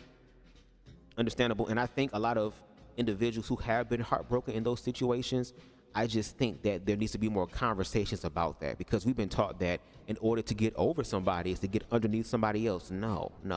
Whenever I had my heart broken for me, I had months where I was away from them. Now, I didn't know how to actively heal. I was just low-key pushing it in the background. Now, one thing that I'm glad that I did do, that I didn't let happen, is that I didn't allow the pain and hurt. And I'm talking about me. I ain't talking about you, the Black Anarchist Podcast. I'm talking about me. And when I say this, I'm not talking about you as an individual, because you seem like a pretty chill, dope individual. But from other individuals that I have been with, or the individuals I've had conversations with over the years about romance, I haven't allowed it to make me an individual to where it's like, well, fuck it. If you can't beat them, join them. I can't do that. I can't do There's something in me that will not allow me to do that, at least consciously do that. Again, I'm human. I make mistakes. I'm not perfect. I know that. But I don't intentionally try to harm people. You know what I'm saying? And yes, intentions are the pathway paved to hell. If you don't know how to communicate and execute your shit, then yes. If you just, you know what I'm saying? But there are a lot of people who have been heartbroken. And again, using my example of 2018, there was a point in time where, like, at the beginning, it was really dope. Like, we were talking. He was very open with a lot of things. It was just more so of a vibe. It took us a while for us to even have sex. Now, like I said, heavy petting, that's cool, because, baby, that shit is nice, girl. It amplifies the shit. It makes you want it more. Do you get what I'm saying? I love that tension building, girl. That's why I love edging, no shade. But with that situation, I remember the conversation that we did have. Put this shit on, goddamn, do not disturb. He would say to me, you know, you make me wonder if I can trust again. And when he said that, that's when I should have pumped the brakes and be like, okay, let's take the time for this.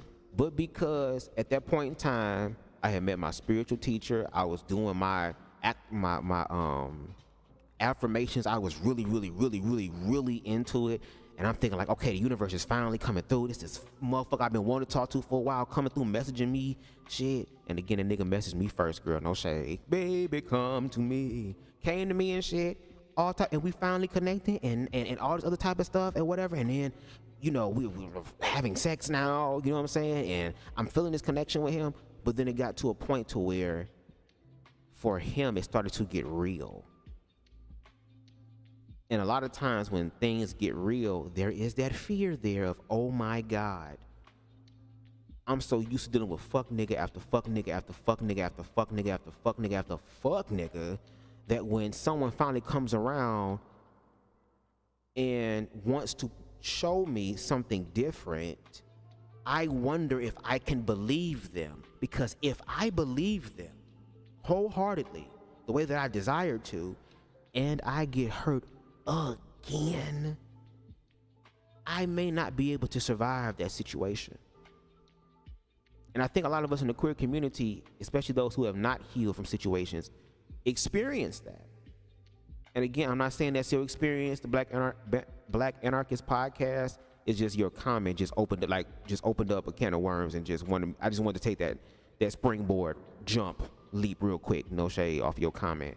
But as long as you know who you are and what you like and what you got, hey, no shade. I totally understand that. I think we all suffer from that to some degree. Even those who are even in the gym 24/7 have a sense of self-consciousness at times. Yes. I'm gonna say this one, and I'm gonna get back to the video, because then we get back to the comments, y'all. But I remember when I was going to the gym, because I have a gym at home, so I work out at home, so it really ain't no excuse. Even though there are some areas I can improve in still. I'm doing what I can, bitch. But when I used to go to Planet Fitness with some of my friends from high school, I remember we were having a conversation about something, and I started doing like this robot dance or whatever, and we started laughing or whatever. So it was this guy that was walking past, and he looked at us or whatever, and you know, we waved or whatever. He was like, yeah, Mel. You know what I'm saying? He was doing a robot thing or whatever, and I was like, yeah, you know what I'm saying? The individual thought that we was talking about him. I didn't even know this motherfucker was there, but he thought we were talking about him. So I guess that kind of made him upset, and like 5-10 minutes later, girl, he came over and said some shit, and I'm like, what? And one of my other friends kind of like got with him, like, what's going on, bro, whatever, woo-de-woo-de-woo. And he was like, oh, well, he's making fun of me. And I'm sitting there like, what? So he gets up leaving. He gets up and he leaves, and I said, okay, you know what? Let me go over there and talk to him and kind of explain this. So I explained it to him, and I said, look, bro, I was not making fun of you. I wasn't even looking at you. We were having a conversation about something. Then he just started to unload on me as far as emotional dump. Oh, you know, well, it took me a long time to get where I am. And the nigga had a sickening ass body. He was a white boy too, had a nice ass motherfucking physique, especially a physique that I would like.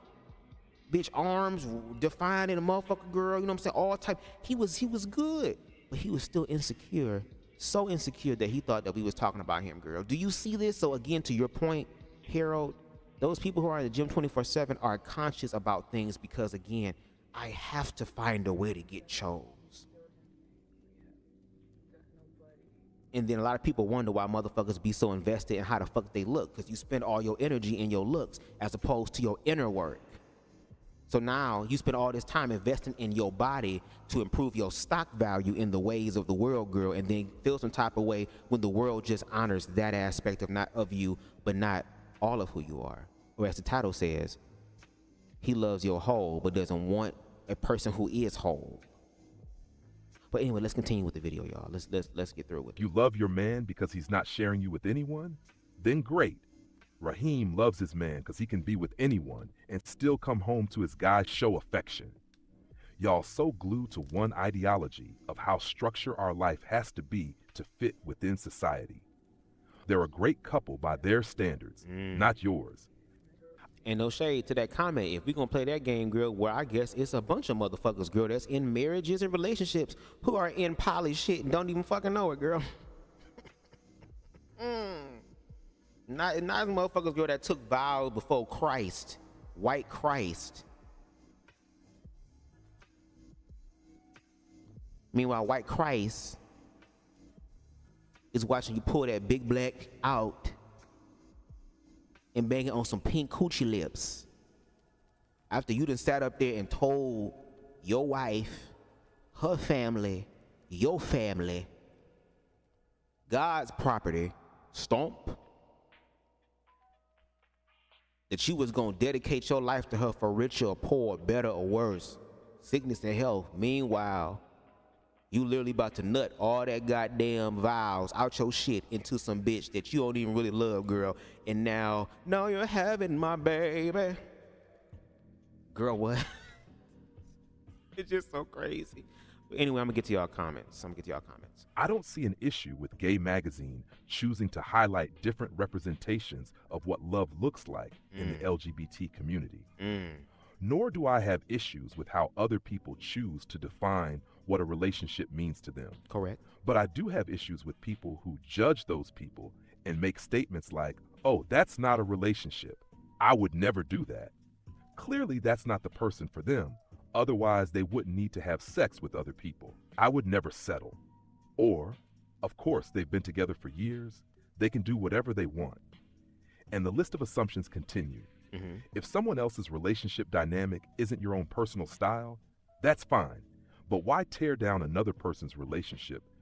I don't think it's really tearing down. I mean, in some aspects, yes, but I think another reason or another perspective or viewpoint of why they do that is because, again, that aspect of the assumption that these individuals are happy, because again, we don't know. Because even with this video from JEiiNCLUSIVE 3 months ago, he's standing in favor of that. Then the next video we're gonna see is them talking about how it broke up and how Rhyheim, I'm gonna say Rhyheim, girl, from Rhyheim to Rashonda, that Rhyheim Shabazz said it was necessary.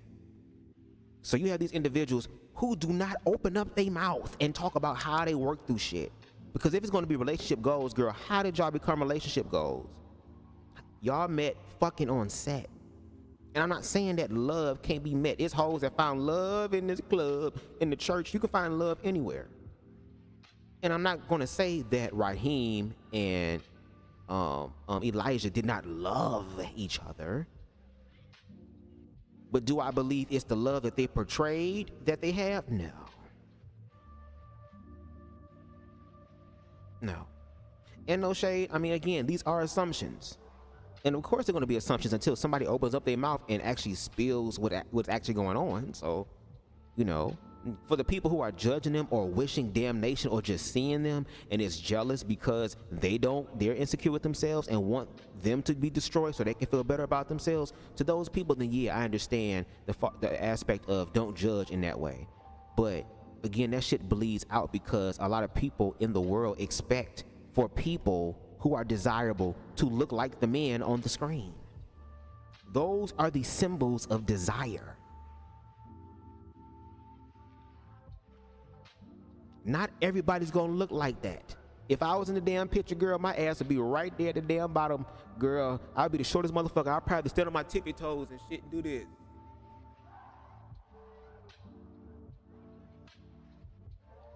Pornography teaches us to believe that these individuals are the only desirable ones. And no shade, again, there are some people who are not gonna fuck with you. Some people ain't gonna fuck with me because I'm short. Okay, I'm not gonna talk about, oh, you short phobic, and hell no, move on. I want someone to love me genuinely like how motherfucking Damon loved Money Mike ass girl, magically delicious. I want that. I'd rather it be genuine. But again, allegedly, and just from the assumptions of stuff, these individuals have not really unpacked what that love looks like and how they strengthen that love, how they maintain that love, how do they deal with the jealousy. None of that. They were the motherfucker was asking you, do we argue? Girl, what? We in a relationship, don't you know? I don't know. To validate your idea of what a relationship is. Some of these people in open or poly relationships started out in traditional styles, and through that, they realized it wasn't for them. Correct. Now another person made some allegations I had never heard before, stating, this is fake advertisement. This man is married to a woman. What? Someone by the name of I Am Jupiter stated, sorry to say this, but why do we always make being gay to be sex? I can't stay without seeing or hearing some sex. I'm gay, but it freaks me up each time. We need to grow to more inspirational actions and life-changing impacting experiences than sex. Like really, it's becoming boring. If platforms like this, at such a crucial time when such platforms would have to constantly advocate for all our rights, turn to post some sex or love or whatsoever in the name of content. When we have marginalized trans people suffering out here, things like this make me feel being gay is all about sex, nothing much, and that is bad for our future generations. It is time to increase our voices about our presence, not posting some two guys kissing passionately to what I don't know. This is a magazine where important gay news is to be seen, not people kissing because of Valentine. I am so disappointed that we ignore little threats to our freedom until when we are finally stripped of the rights to be us. Their sex positivity has nothing to do with the public, especially when it is such exclusive content. Not just you and I follow Gay magazine. We have children younger than both of us who do follow them and get inspired by their posts. Hence, at this time, if we don't raise voices on things that would stay graved in these kids' lives, then we haven't built the next you and I. It is no mistake when YouTube classifies such content as exclusive, not public. That is, it was meant for that. I have a problem with the nature of the video. It isn't meant for a public space, but an exclusive place. We are gay. We aren't meant to be vulgar, prostitutes on the streets, criminals. We are meant to be leaders, advocates, and presidents. Set a pace for change and not immorality. I agree with a lot of what I am, Jupiter said. But Gay magazine doesn't only post this type of content, and they make multiple posts a day on a variety of issues that impact the LGBT community. It's possible to focus on more serious topics as well as lighthearted issues simultaneously. Sometimes you need to take a mental break from posting about serious topics, which is one of the reasons I began including content other than discussing the injustices of Black trans women, because at some point it can become heavy and dark. I'll leave you with what this person stated, as it also resonated with me as well. A lot of people freaked out, but what I actually see is that Elijah and Rhyheim have found a partner in each other, someone who resonates with what they want in life, their lifestyle, and what they consider important. They have found a partner, at least from what we've seen, with whom they can be completely themselves. Isn't that what we all want? Regardless of your lifestyle or the things that resonate with you, I'm pretty sure we all want a partner with whom we feel free to share that. Correct. I think that's what this post is about. I understand that, for a long time, discussions about gay people often revolved around sex rather than feelings. I also get that for many gay people, their lives aren't centered on sex. But this post isn't about lifestyle or career. It's about finding someone who celebrates who you are and resonates with that. Paradoxically, we're still focusing on their lifestyle instead of simply seeing them as a couple. And that's what we're celebrating, a couple that supports each other. I'm happy for them, and honestly, I hope we all get to experience that too. Be sure to check out Gay Magazine's YouTube channel to hear all of the featured couples talk about their love stories. Now, before we go forward with that, yes, it would be reasonable to look at Elijah and Rhyheim for more than their content or what they do, but that's literally how they met. So your inception of this whole situation involved the realm of sex, and the realm of sex has been around or been a constant thing in that shit because you're constantly working with your partner in scenes, but also working with other people, and so is your partner. So again, if Rhyheim and Elijah, and again using them as a context for them, if they got to a place where again they were aware of what was going on, if they had regular therapy where they can go to therapy together and say, hey, I'm feeling this way about my partner, whoopty whoopty whoop, to be able to help them to maintain that, because they both knew what they were getting themselves into. But see, even though you know what you're getting yourself into, you really don't know until you motherfucking experience the shit, which is why, unfortunately, it did not last. And there are plenty of people out here right now that watch pornography and they implement those aspects into their real everyday life. And then they judge people who do not know how to do those things or do not want to do those things right now. You get what I'm saying? a lot of it, unfortunately, is very sex-based. We can look at heterosexual and queer people. The heterosexual people, when you go to apps like Match.com, Christian Mingle, and all these other heterosexual apps, when you look at the advertisements, what do you see? You see advertisements for wedding rings and wedding dresses and tuxedos and wedding cakes, all subconsciously conditioning you or training your mind to be more about marriage. But then when you look at the queer apps, what are the advertisements that y'all see? Prep, the pride events. We're not having no workshops on how to heal from traumatic experiences that we dealt with as children. We don't have ads or a news outlet, girl, on those platforms that are keeping us up with the latest queer news in reference to not just being about sex, but being about the community. And yes, to his point, Gaye Magazine does share all types of content, not just sexual content. They were just giving a platform for queer creators, whether that is a content creator, in reference to YouTube or social media sites, or an adult entertainer, whatever the case may be. It's just giving voice to all these different type of people. But again, the whole aspects of physical attraction, and again, if you read the Blame It on the Dress, the white supremacist perspective of masculinity being the prize, and that women and gay men, especially feminine gay men who subscribe to the feminine aspect or female aspect of the role, as far as being the bottom and following that, have been conditioned to want that. And there are some people who are going to take advantage of that. Now, I'm not saying Rhyheim did that, because again, we don't see no ugly breakout, at least right now at the timing of this live. But I mean, again, it just opens up the door for greater conversations, because those people, we see this idea of what a relationship is, but we also see that it's very heavily themed around sex. Heavily themed around sex. That's unfortunately seems to be the queer experience, is heavily themed around sex, which is probably why you got people who are saying they're ex-gay, saying that they don't want to be a part of the queer community anymore, because it seems that it's all about sex. But unfortunately, sex is the only thing a lot of queer people know, because that's the only thing where there is a form of value or worth there.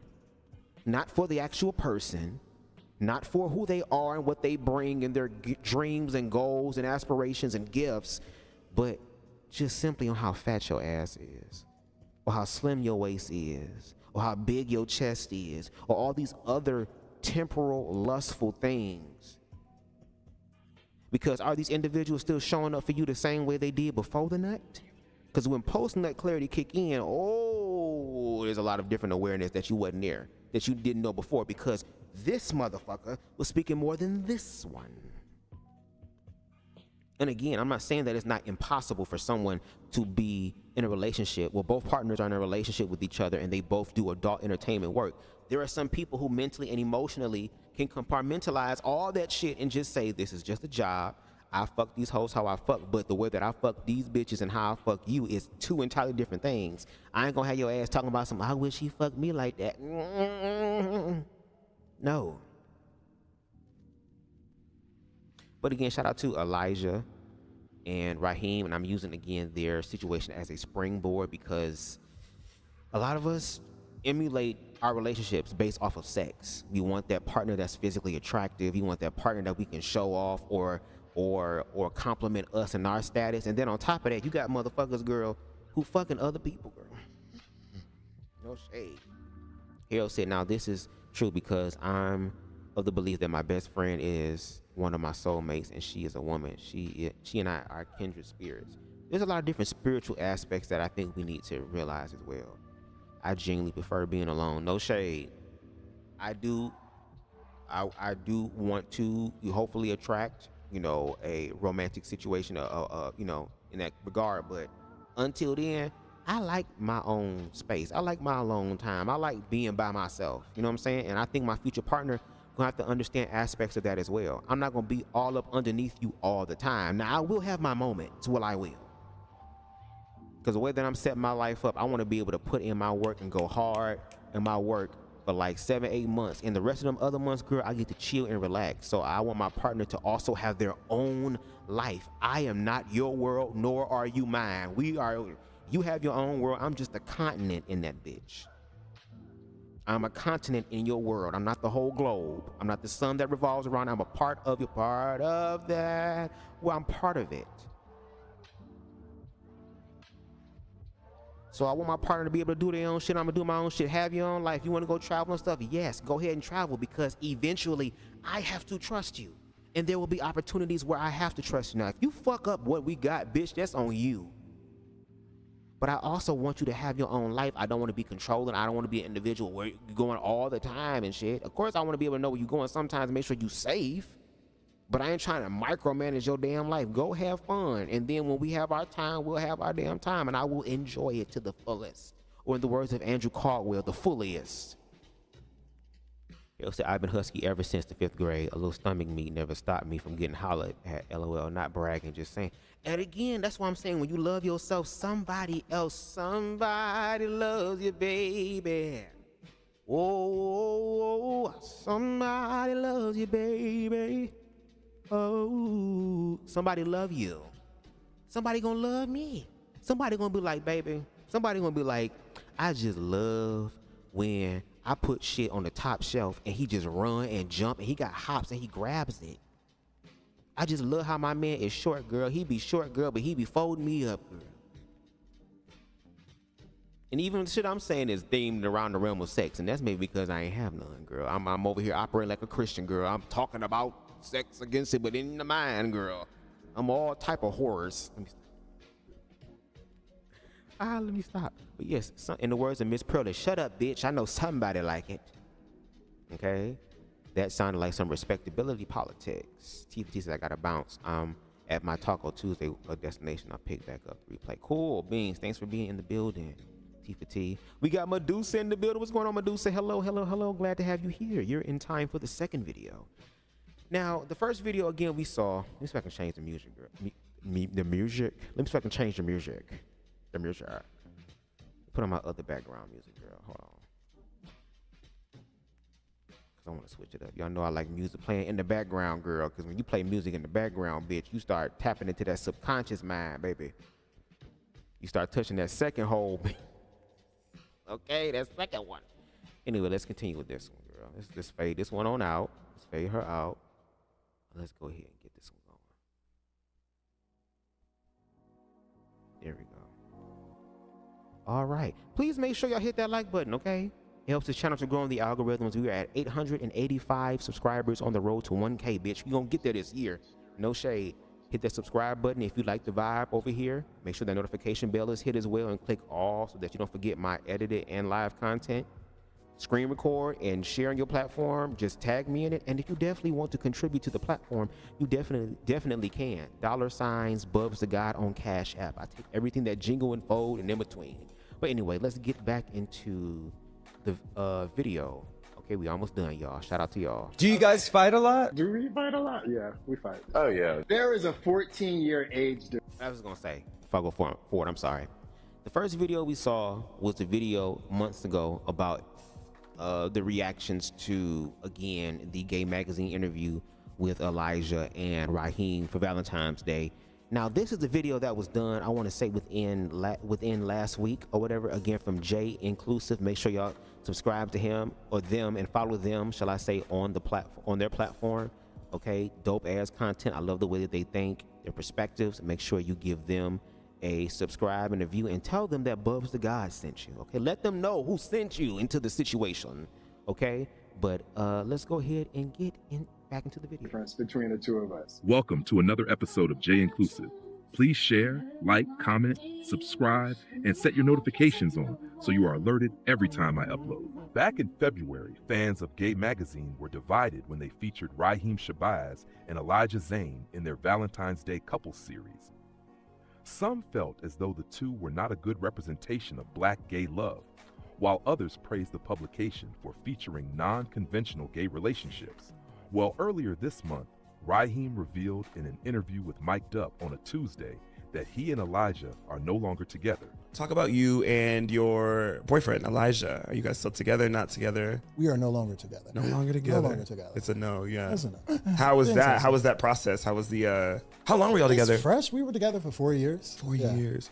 So when you started this, like shortly after you got together with him, how was that navigating a new career and a new relationship? I think it made it easier because you had someone. And I think that doing what we do, you can easily think that every person you film with is, oh, that's my boyfriend. That's true. That could be my boyfriend. That's so true. We got rid of that. How did you meet him? In the Through it. Yeah. Dang. And do you feel like it was a breakup that was necessary, or you feel like it was like something that like you feel like I look back and I say, there's things that I could have fixed or there's things I could have done? I think it was necessary. Right. I think it was. That good shit. I was about to sing what's the name? Fantasia. It is necessary. It isn't necessary. And my thing is, I'm just curious to know why. Like, what happened? And I get it. Oh, that's not your business. Baby. You was people's relationship goals. That's like the breakup of somebody's favorite motherfucking band, bitch. Somebody's favorite motherfucking group, bitch. If your favorite group today broke the fuck up, you want to know, bitch, what happened? So this would have been the time to really give the tea about what happened. But again, I think Rhyheim gives a very politically correct, just,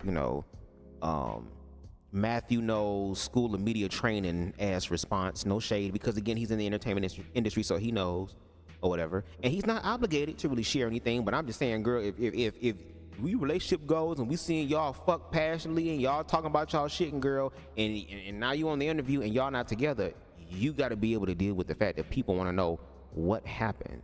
And I know people don't want to talk about what happened because, again, when you talk about what happens, people gonna take your shit and transmute it. Somebody gonna feel like I'm taking a shit and transmuting it. And in a sense, I am, but for a grander conversation, not talking exclusively about those two individuals. Because Rhyheim and Elijah got to fix their own shit. They got to work their own shit out. No shade. They have to. But again, I think this would have been the perfect time to show people how to work those things out. So not only are you just an adult entertainer, you're an individual who can even solidify and strengthen your brand even more, because you're also showing individuals how to work through things. And like I said, if Rhyheim would have started working with like sex work in a beautiful, healthy way, like started doing content where both partners are sitting there affirming each other, I love you, you are worthy, all that type of shit. You can still make it freak nasty, girl, but freak nasty for the good of them, okay? Not just for the audience to just bust a nut to, but to be like, damn, I learned something from that. So the next time when they start having sexual experiences, they can try something new. Well, let's try this real quick. I affirm you, you're loving, and I'm pretty sure if you start having loving, affirming sexual experiences, that can really work some shit out in your energy field. First of all, your booty hole is your root chakra. That is the root, that is the chakra where you are planted. Okay, just like the trees that are planted by the waters. So if you allow somebody to get all up in through your root chakra and they don't know, and they're not grounded themselves, baby, they will have your ass spinning in circles all the way around on a cyclic bullshit pattern. But if you are conscious in your sexual energy and you do it from a loving, healing way, you can help motherfuckers remove energetic blockages in their damn body that can make their life better. Make a bitch want to wake up and sing songs from the heart, girl, because it's all type of shit. He done came through and hit that root chakra, baby, and sent kundalini energy all up and down your spine. Okay? I'm just saying. I feel like he could do that. But again, that's just my perspective. Again, shout out to Rhyheim, girl. That's why he number one in what he does, girl. And I'm where I'm at. He number one, bitch, and I'm 885. Yeah. In the comments section of that video, people seem to have saw cracks in the foundation months ago. I remember seeing a YouTube interview with Rhyheim and Elijah a little while ago, and at the time, I noticed some micro expressions on Elijah's face at several times during the interview. I did wonder at the time what was going on for him and wondered whether they might not be getting along as well as they seem to be on the surface. I'm sorry that they are no longer together, but I'm glad to see Rhyheim looking happy. I think we all saw the red flags in that interview. They seemed to be struggling to stay together, even going to therapy. We could tell it was just a matter of a short time before the split. The young dude was an airhead, not very educated. An old dude was just holding on, even though they had nothing in common more than some physical beauty. They seemed to not be on the same page with boundaries. Elijah admitted to getting jealous of Rhyheim being with other men outside of content creation. I never thought that the Rhyheim and Elijah relationship was a good idea. The 13-year age gap is a big deal. Also, the personalities were different. Elijah seemed that he would have been happy to leave the industry and have a monogamous relationship. Rhyheim is never going to be monogamous for anyone and seems content in the adult industry life. I just hope that Rhyheim followed the campsite rule, and that is, when a much older man gets involved with a younger man, he has an obligation that if they break up, to leave the younger man in better shape mentally than what he initially found him in. I've never heard of that. The camp counselor rule. What the fuck? And I think I kind of explained that because, like I said earlier, there are some people who are going to be attracted to people that are older than them. And again, I can't really fully speak to that or whatever, at least like those big ass age gaps. But again, if you're going to get involved with somebody who is older than you, because again, that's a societal perspective as well. You know what I'm saying?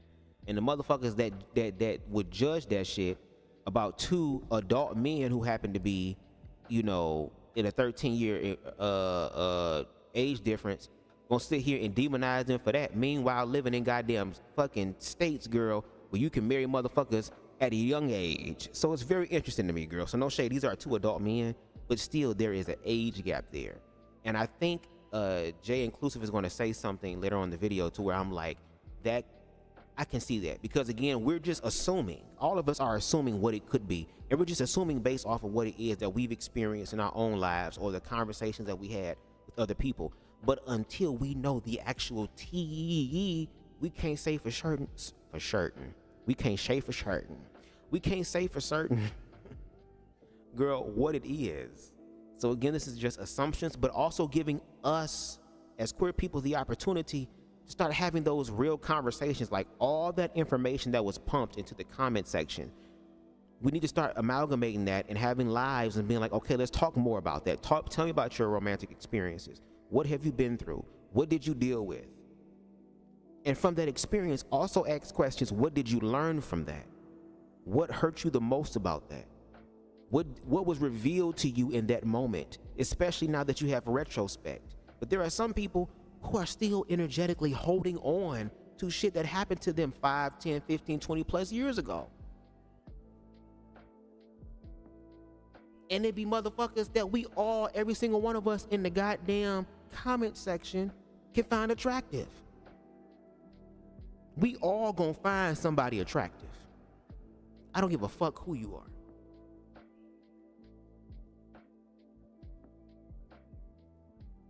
It's just like, come on, y'all.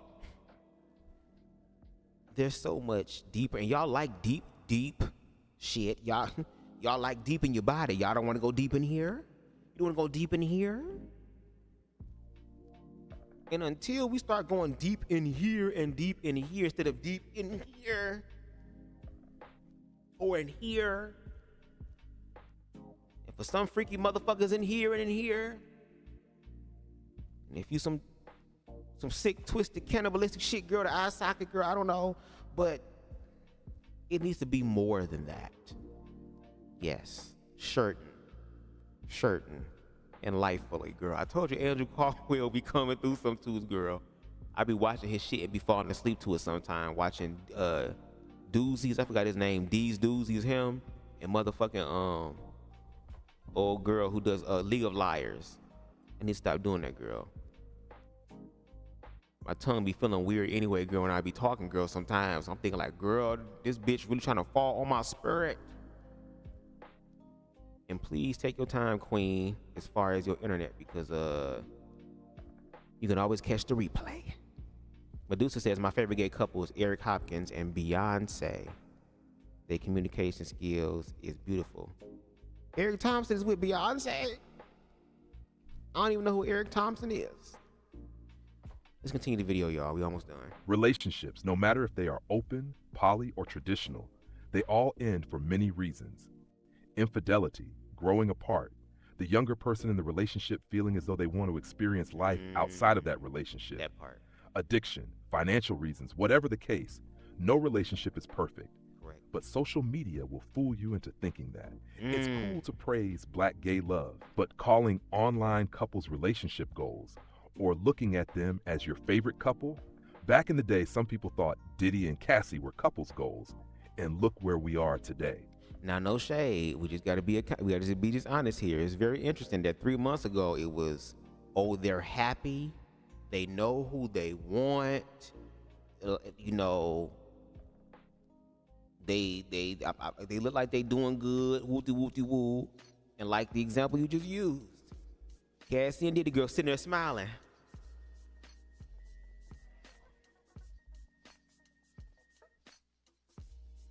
All type of shit, and now we are here.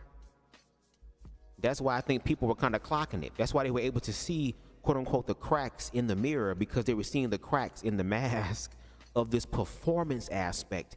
And in the black community, again, shout out to the Black Anarchist Podcast, we know how to perform. We are niggas. We have been taught to be performed through slavery. That's why we so good at performing. And this is what happens. We put on shit to give this illusion of one thing, but then when reality hit, when life hit, and we all sharing our lives somewhat on social media, girl, now the universe asking you, bitch, can you stand the rain, bitch? On a perfect day, I know that I can count on you. But when that's not possible, girl, and that's what the universe be trying to get us to understand, but because we don't love ourselves and know who we are, we be trying to find shit outside of ourselves to make us feel whole, as opposed to realizing that we're worth it.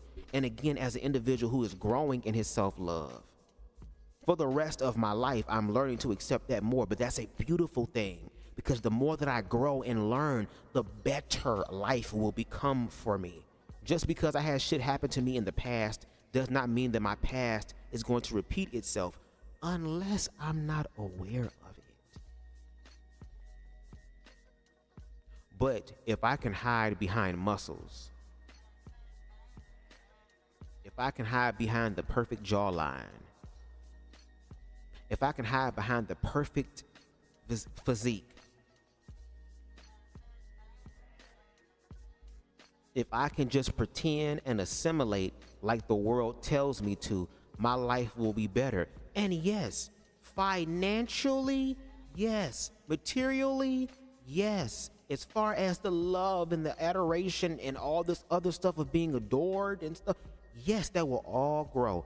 But we've had people who are in areas that, unfortunately, because of our fears, we will never be able to see, who have the money and the cars and have the influence and has the notoriety and has the check marks and has all the celebrities and all these people loving and affirming them and always getting the likes and always getting the comments and always being the object of desire and all this stuff. When the fucking light is off, when the red light is off, when you laying down by yourself with your own thoughts and everything that you was able to put to the back burner starts to come to the forefront of your mind, you realize that we ain't really learned shit because we still in the same situation. It's easier, and I think BAP, I'm gonna say BAP because I'm trying not to stutter as much, girl, don't shade. But like BAP, the Black Anarchist Podcast said, I don't need anyone to make me whole. If anything, people who come into my life, whether it's platonically, romantically, family, whatever the case may be, they come into my life, I come into their life, we engage in each other's life in a complementary way. Because what I'm realizing, and I would like or petition for everybody else to do as well, is realize that God source universe consciousness has allowed it for you to be in this experience, which means that you were born and you're gonna leave this bitch with everything that you already fucking need. The only thing about the outside world is that it's going to mirror and reflect however the fuck you feel about yourself on the inside. Which is why it's very important to feel good about yourself, because when you feel good about yourself, good things start happening. And even in the midst of shit falling apart, you still hold on to the good to get out the shit, to get what you want. But if you also focus your energy into something that is lower vibratory, you're going to manifest that as well. And then we wonder why we keep saying shit like, well, if it ain't one thing and it's another, or it's always me. Of course, bitch, it's going to always be you, because the universe is saying this is what you want. And when I say the word bitch, I'm not talking about y'all, girl, just the passion. Okay, make sure I hit that like button. And again, this is something that I'm learning in my life. I'm going to be 34 next, I'm about to say 34 next old. Girl, Andrew, I bind you, bitch. Just because you a pastor now don't mean you get to come over here. I will be 34 next month. I know I don't look like it, but I'm going to be 34 next month. I spent, again, the majority of my life trying to be affirmed by people outside of me. A bunch of motherfuckers who didn't even know how to affirm their damn self. But then when I started attracting people in my life who affirmed me, shout out to my spiritual teacher, shout out to him, who helped me to strengthen a foundation of understanding and to build upon that foundation and strengthen that more, I had to learn to let go of things that I wanted. I wanted that nigga from 2018, sure did.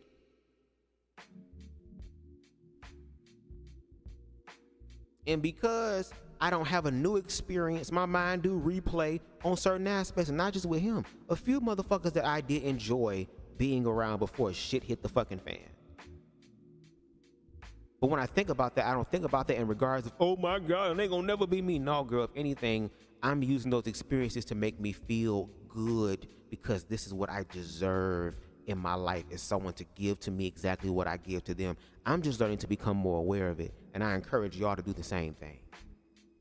So it's just funny, again, that last video, oh, they're perfect. Oh, y'all just jealous. Y'all just mad. That's because y'all ugly. Ain't nobody calling y'all back, and y'all just being left on red and shit. Meanwhile, he getting fucked and all that type of shit, and you want to be where he at. And ain't nobody gonna ever, if you upload a video on the motherfucking XTube, girl, they gonna pass your shit. They gonna thumb your shit down, girl, ask it to be removed, strike it and shit to get it removed from the shit. But look at where we at now.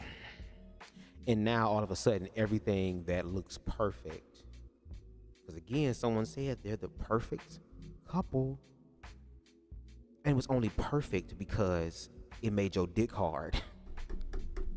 That's it. Even when it comes to people you know on a personal level, be careful, because again, no one knows what goes on behind closed doors except those in the relationship. I've stayed in unhealthy relationships because those around me thought that my relationship was couples goals. And so I partially stayed for the image, only for them to find out the reality of loneliness, mental abuse, cheating, etc. So we just talked about that, did we? Because again, for the people who are monogamous, it wouldn't be cheating, because we all understand there's no such thing as cheating. Just let me know who you're fucking and make sure they on my damn caliber, so at least I know that you're getting good quality stuff. Do you get what I'm saying? But to his point, now we're delving deeper into, again, we don't know the mental, emotional abuse that could be happening on the back end. Because social media has taught us that as long as I have this body, as long as I look this way, as long as I can make a nigga dick hard, bitch, I'm okay. But that's never the case. That's never the case. Or shall I say, I'm not gonna say never the case, because never say never, really. But a lot of the times, that's not the case.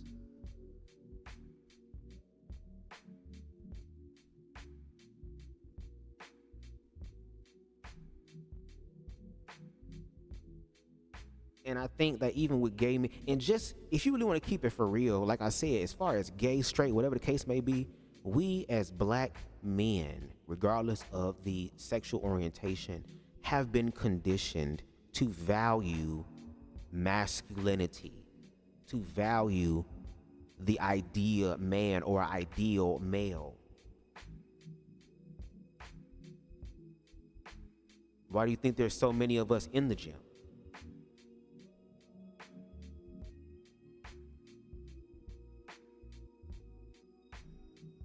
Motherfuckers be big as fuck, like Walter Lee Hampton, girl. And no shade, I heard what happened. May Earl rest in power. I know that y'all have had an on and off relationship, but even though Walter Lee Hampton is this big buff motherfucker, he still was not able to manifest what he really wanted. He was able to get little remnants of it, little pieces of it, but not the whole thing. And it's like we as queer black men, or just black men in general, are being told that we have to deal with the scraps of shit when we deserve a lot more. But we will only be able to deserve a lot more unless or until we realize that internally. Because if not, this will be a cycle that will continue to happen, and no shade, a cycle that can affect you. This ain't just shit that happened on social media. This is a reflection of what happens in the real world. It's just that it's put on social media and amplified. Despite his profession, Rhyheim seems to be more of a homebody, more settled in who he is, and dating someone significantly younger who is in a different space in life can put strain on a relationship. One of my friends who's a doctor started. But do you see all the passion, girl? We don't see these niggas cooking, girl. We don't see these niggas on shopping sprees, girl. We don't see these niggas at the cookout, girl. We don't see these niggas at the motherfucking family reunion, girl. We don't see these motherfuckers, girl, barbecuing in the backyard with their dog and shit, girl. We don't see any of that. All we're seeing is the kissing and the sucking and the fucking and the licking and the swallowing and the spitting and sometimes not even burping. We're experiencing all of that, but we're not experiencing the real intimate aspect of it. Intimacy, into me I see. We're not realizing that. And I know niggas gonna be like, Bubs gotta be high as fuck, girl, talking all that shit. Hell yeah, girl, which is why, girl, I will be having the sex. That is soul stirring, bitch, healing shit, girl. Clear all type of shit up, girl. All type of debt and shit and karmic debt and shit. That's why I'm gonna get the life that I deserve. Because I'm realizing that I'm worth it. And again, spending so much of my life realizing that I was telling myself that I wasn't. It wasn't the fact that there were people out there that created opportunities for me to actually get to where I wanted. But at that point in time, I was so insecure to where I fucked up my own blessings. Now, I never fucked up no blessing in the realm of romantic relationships. But as far as other aspects of my life that deserve that same level of intensity, and no shade, in this era of my life, even more, I'm putting that energy into me to be able to manifest what I want. And then when the universe sees fit, if it sees fit for me to be able to share my life, hey girl, with this individual, then that's cool. If that doesn't happen, guess what? That's cool, because it does not define me. I define me. I am the God of my own experience. I'm not the God of all experiences, but I'm the God of my experience, which means what I think and what I believe about myself, especially if it's intensified, will manifest. My father said it all the time, and shout out to my dad. Y'all already know what Pops Bubs give. Shout out to him. What the mind conceives and the heart believes, the hand will achieve every time, whether you're aware of it or not. That's why we have to operate from a place of love as opposed to a place of fear. Because if you operate in a place of fear, baby, you're going to manifest your fears. And unfortunately, manifest your fears a lot faster than you would the manifestations of love, because we haven't been balanced in love. And I'm learning that. So everything that I'm saying to you, I'm preaching it to myself. Because one thing BubzDaGawd is not going to do, nor have I really ever been in my life, is a fake ass nigga. Because even when my ass was pretending to betray when I was younger, they saw through that shit, girl. They didn't give a damn, girl. It was not no Oscar-winning performance, girl. I didn't really fall into the quote-unquote trade aesthetic that people would classify me as far as if they would have seen me out somewhere through high school. And that was also in a time where I was being affirmed the most by people who didn't even look like me.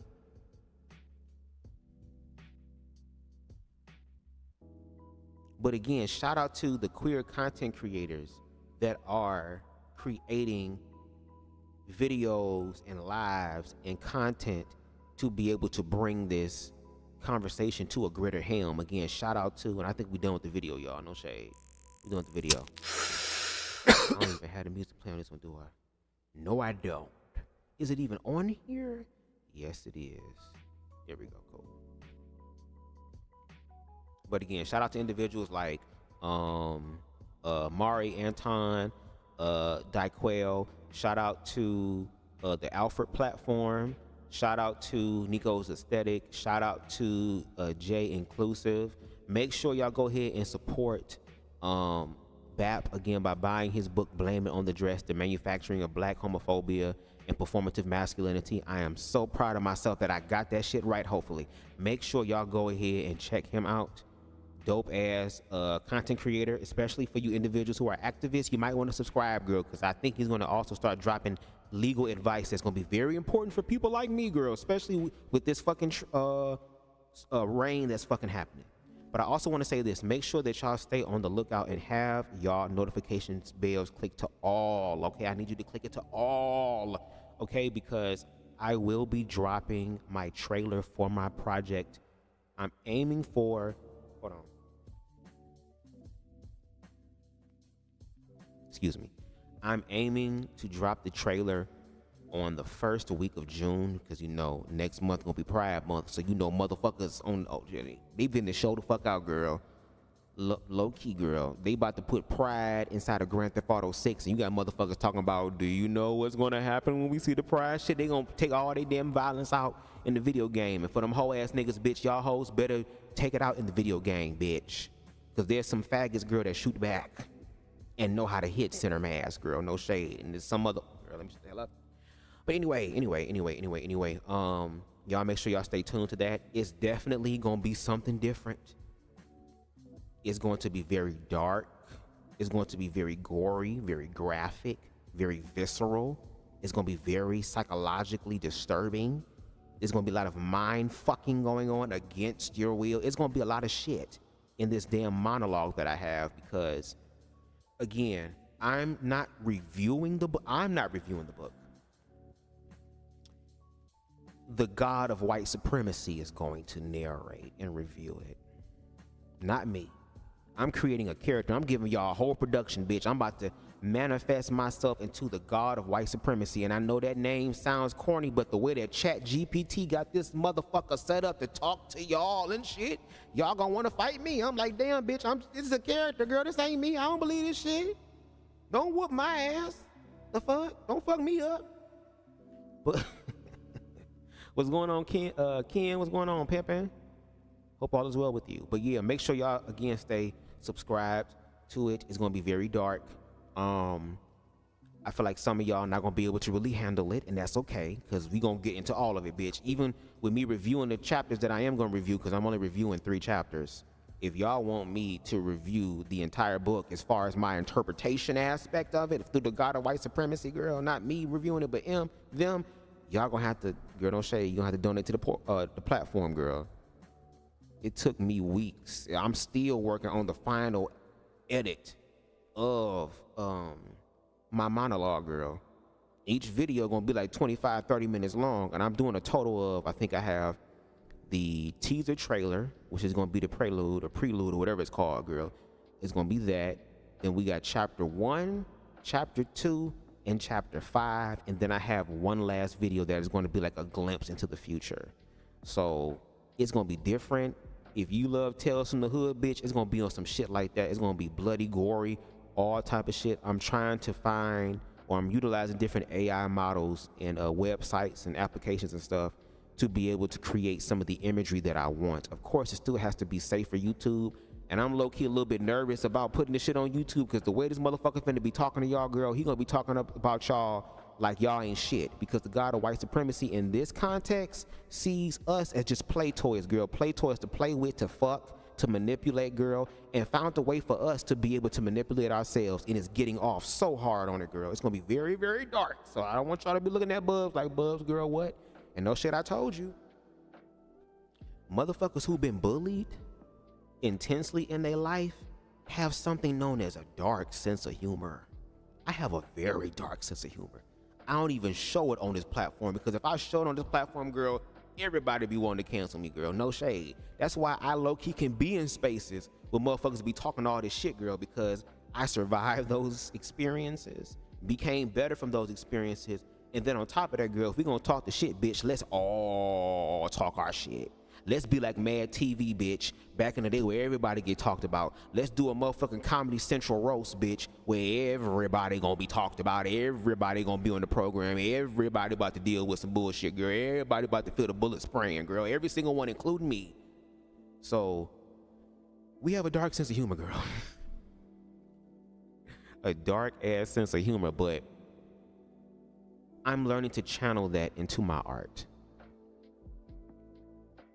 That's why I be telling queer people, y'all better learn to protect yourselves. And God forbid the motherfucker that fuck with me, God forbid, I don't even want it to happen. But if it does happen, a nigga is preparing for that experience. I will survive the encounter, girl. But the way that my ass gonna fucking, girl, fuck 100 motherfuckers versus a gorilla, girl. Have you ever fought a leprechaun, girl, with the powers of like Jack from The Incredibles?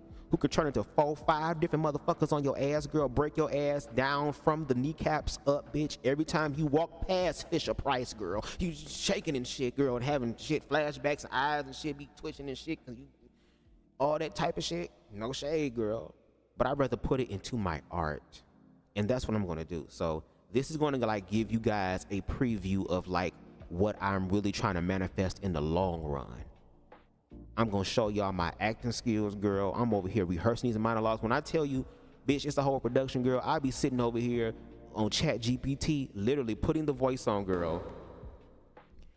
Putting the motherfucking voice on. I'm gonna use this voice. Putting the motherfucking voice on, girl. While I got the motherfucking LED lights with red, girl, I'm listening to dark, ambient, ritual music, girl. I'm low-key putting my soul on the damn line, girl, and shit. Bitch, trying to put this fucking commentary out, girl. Trying to get myself in the energy. I'm probably gonna have to sit down and watch some damn Hitler shit, girl, to get me in the mood to kind of just find a way to channel this motherfucker, girl. I'm gonna have to light a candle, girl, and ask my spiritual teacher to pray for a bitch, girl, so that this damn performance don't take over a nigga, girl, like I'm motherfucking Heath Ledger, girl, as the damn Joker from Batman. I'm gonna give y'all content. I'm gonna give y'all content, girl. I'm gonna show y'all who the fuck BubzDaGawd is, bitch. No shade. And that was one thing that I've kind of been reserved about, but now I'm learning to be more about. And even Harold said it earlier, which is true. I need to start giving myself more credit because I'm so used to minimizing myself and being in the background and being okay with being in the background and loving the background. And no shade. The background does have its perks, bitch, because you do see shit that you don't get to see when you're out there in the front, bitch. You get to see how shit is done, bitch. So you have a level of awareness that a lot of people don't have. So when you are ostracized and demonized and not chosen, girl, one thing that you do become, at least for me, is very observant. I am very observant about shit. Very, very observant about shit. Sometimes it's kind of scary. Especially now. Now, when you in love, girl, or trying to be in love and you desperate in that love, girl, you a blind shit. But when you aware, girl, you see shit. And my content, I'm hoping, is going to get other people to wake the fuck up. That's why I talk about a lot of, or I try to talk about a lot of different things that are deeper on this platform, not just surface level. I'm tired of surface level shit, because, bitch, we keep having all these fucking expressions, all these fucking symptoms about what's going on, but ain't nobody trying to get to the root of the shit. But then when you have people like myself, like CTV, like Reckless Logic, like Hope Giselle, like other content creators, girl, that will sit down in the motherfucking dirt, girl, for motherfucking 3, 4, 5, 6, 7, 8, sometimes, shout out to CTV, girl, 10-hour lives, girl, to try to get to as much as the root as possible. We be so used to this fast food logic ass shit, girl. Not everything gonna be hot and ready, bitch. Some things we're going to have to deal with, and it's going to be painful to deal with it. But that's where you find your power, because now you got to push yourself, and we all have the power to do that. Organized religion want to keep us distracted from that connection. Some of these red pill, incel-minded niggas for real want to keep people from progressing. They want them to conform as if though they're the good, loyal niggas, girl. And who, girl, you talking about the shade I'm going to throw? This is not for one particular platform. This is for platforms like these individuals. It's going to be all type of shady shit. And I know they're going to be watching because you subscribe to me, pimping. What's going on? I hope you're doing all right now. I want you to know, I'm looking at you in the camera. I know that you watching. I now know that you watching. I now know that you're subscribed. And I hope that you're learning something. I hope you're not just going back and just running things to your Jabba the Hutt master. I'm hoping that there are some things that you are learning from this experience, sir. Because no shade, when it comes down to the self-love aspect, when it comes to the objective aspect, when it comes to the contextual and nuanced aspect, no shade, BubzDaGawd sits you every time. Or shall I say, get you up out your seat.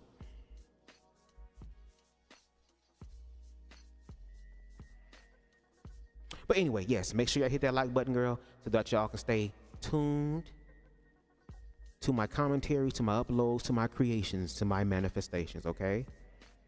So with that being said, shout out to everybody who came through. Shout out to Medusa being in the building, who says they're excited and you've been bullied and you love dark humor. Well, girl, you about to get your motherfucking life off of this.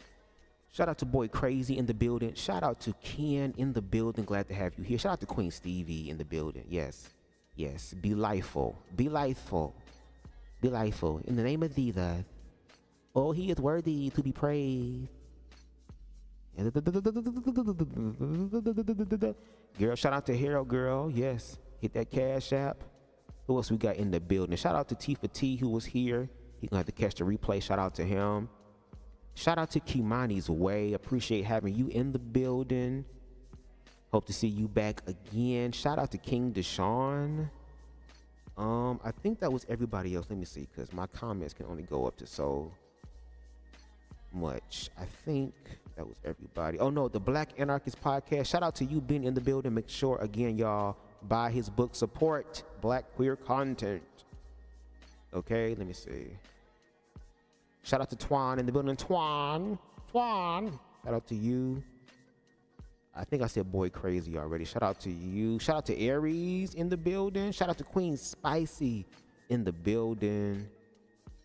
Shout out to the Replay Gang. Shout out to those in the bushes. I'm glad you're watching. Stay tuned. Stay tuned. I'm probably about to give y'all some comments, girl. I mean, commentary, girl. Content is what I want to say. I'm gonna give y'all some content. Trust me. Stay tuned. Okay.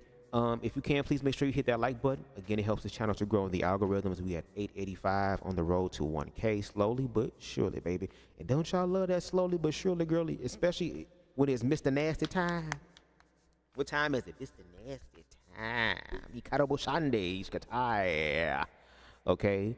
Again, if you like the vibe on BubzDaGawd and all that we give in low-key ADHD realness, girl, make sure you hit that subscribe button as well as notification bell so that you can stay up to date with all of my content.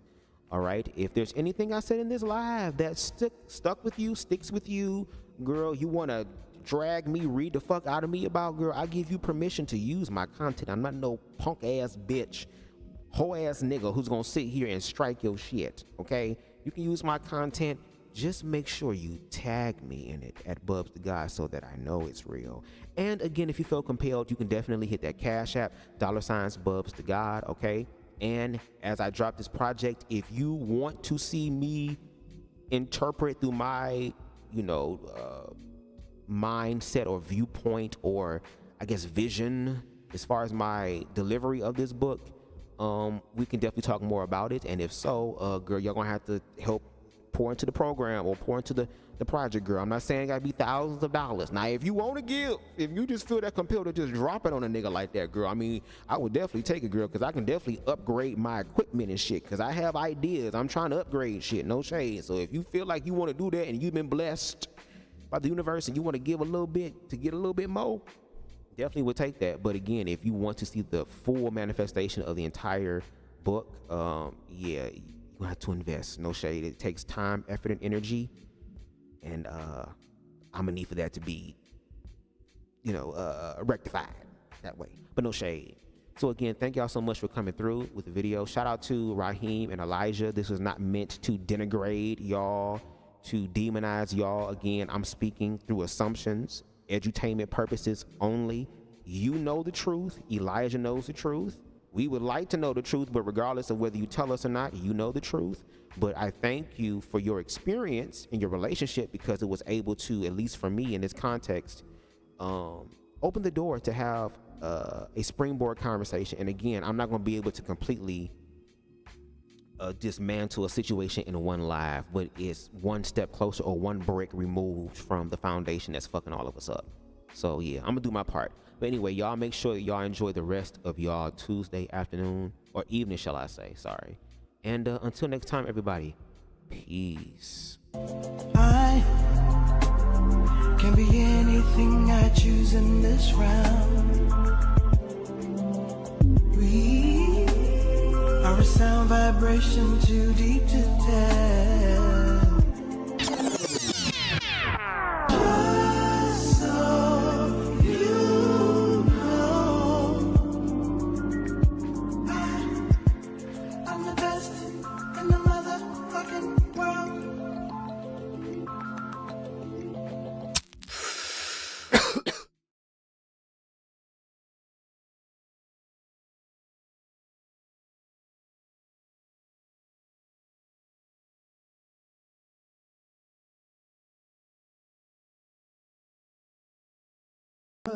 Formed against me shall prosper. Oh, it won't work. No weapon formed against me. Give me that ad lib again. No weapon. One more time. No weapon. One more time. No weapon. Bitch. Who the fuck y'all hoes think? Okay, the facts are back. So who the fuck y'all hoes think it was, bitch, or what time of day it was? Okay. You gotta understand that this is a community-based project. We're not getting any funding from the government. I seen bitches out there talking about, wait till Trump hears about this. Trump can suck my dick.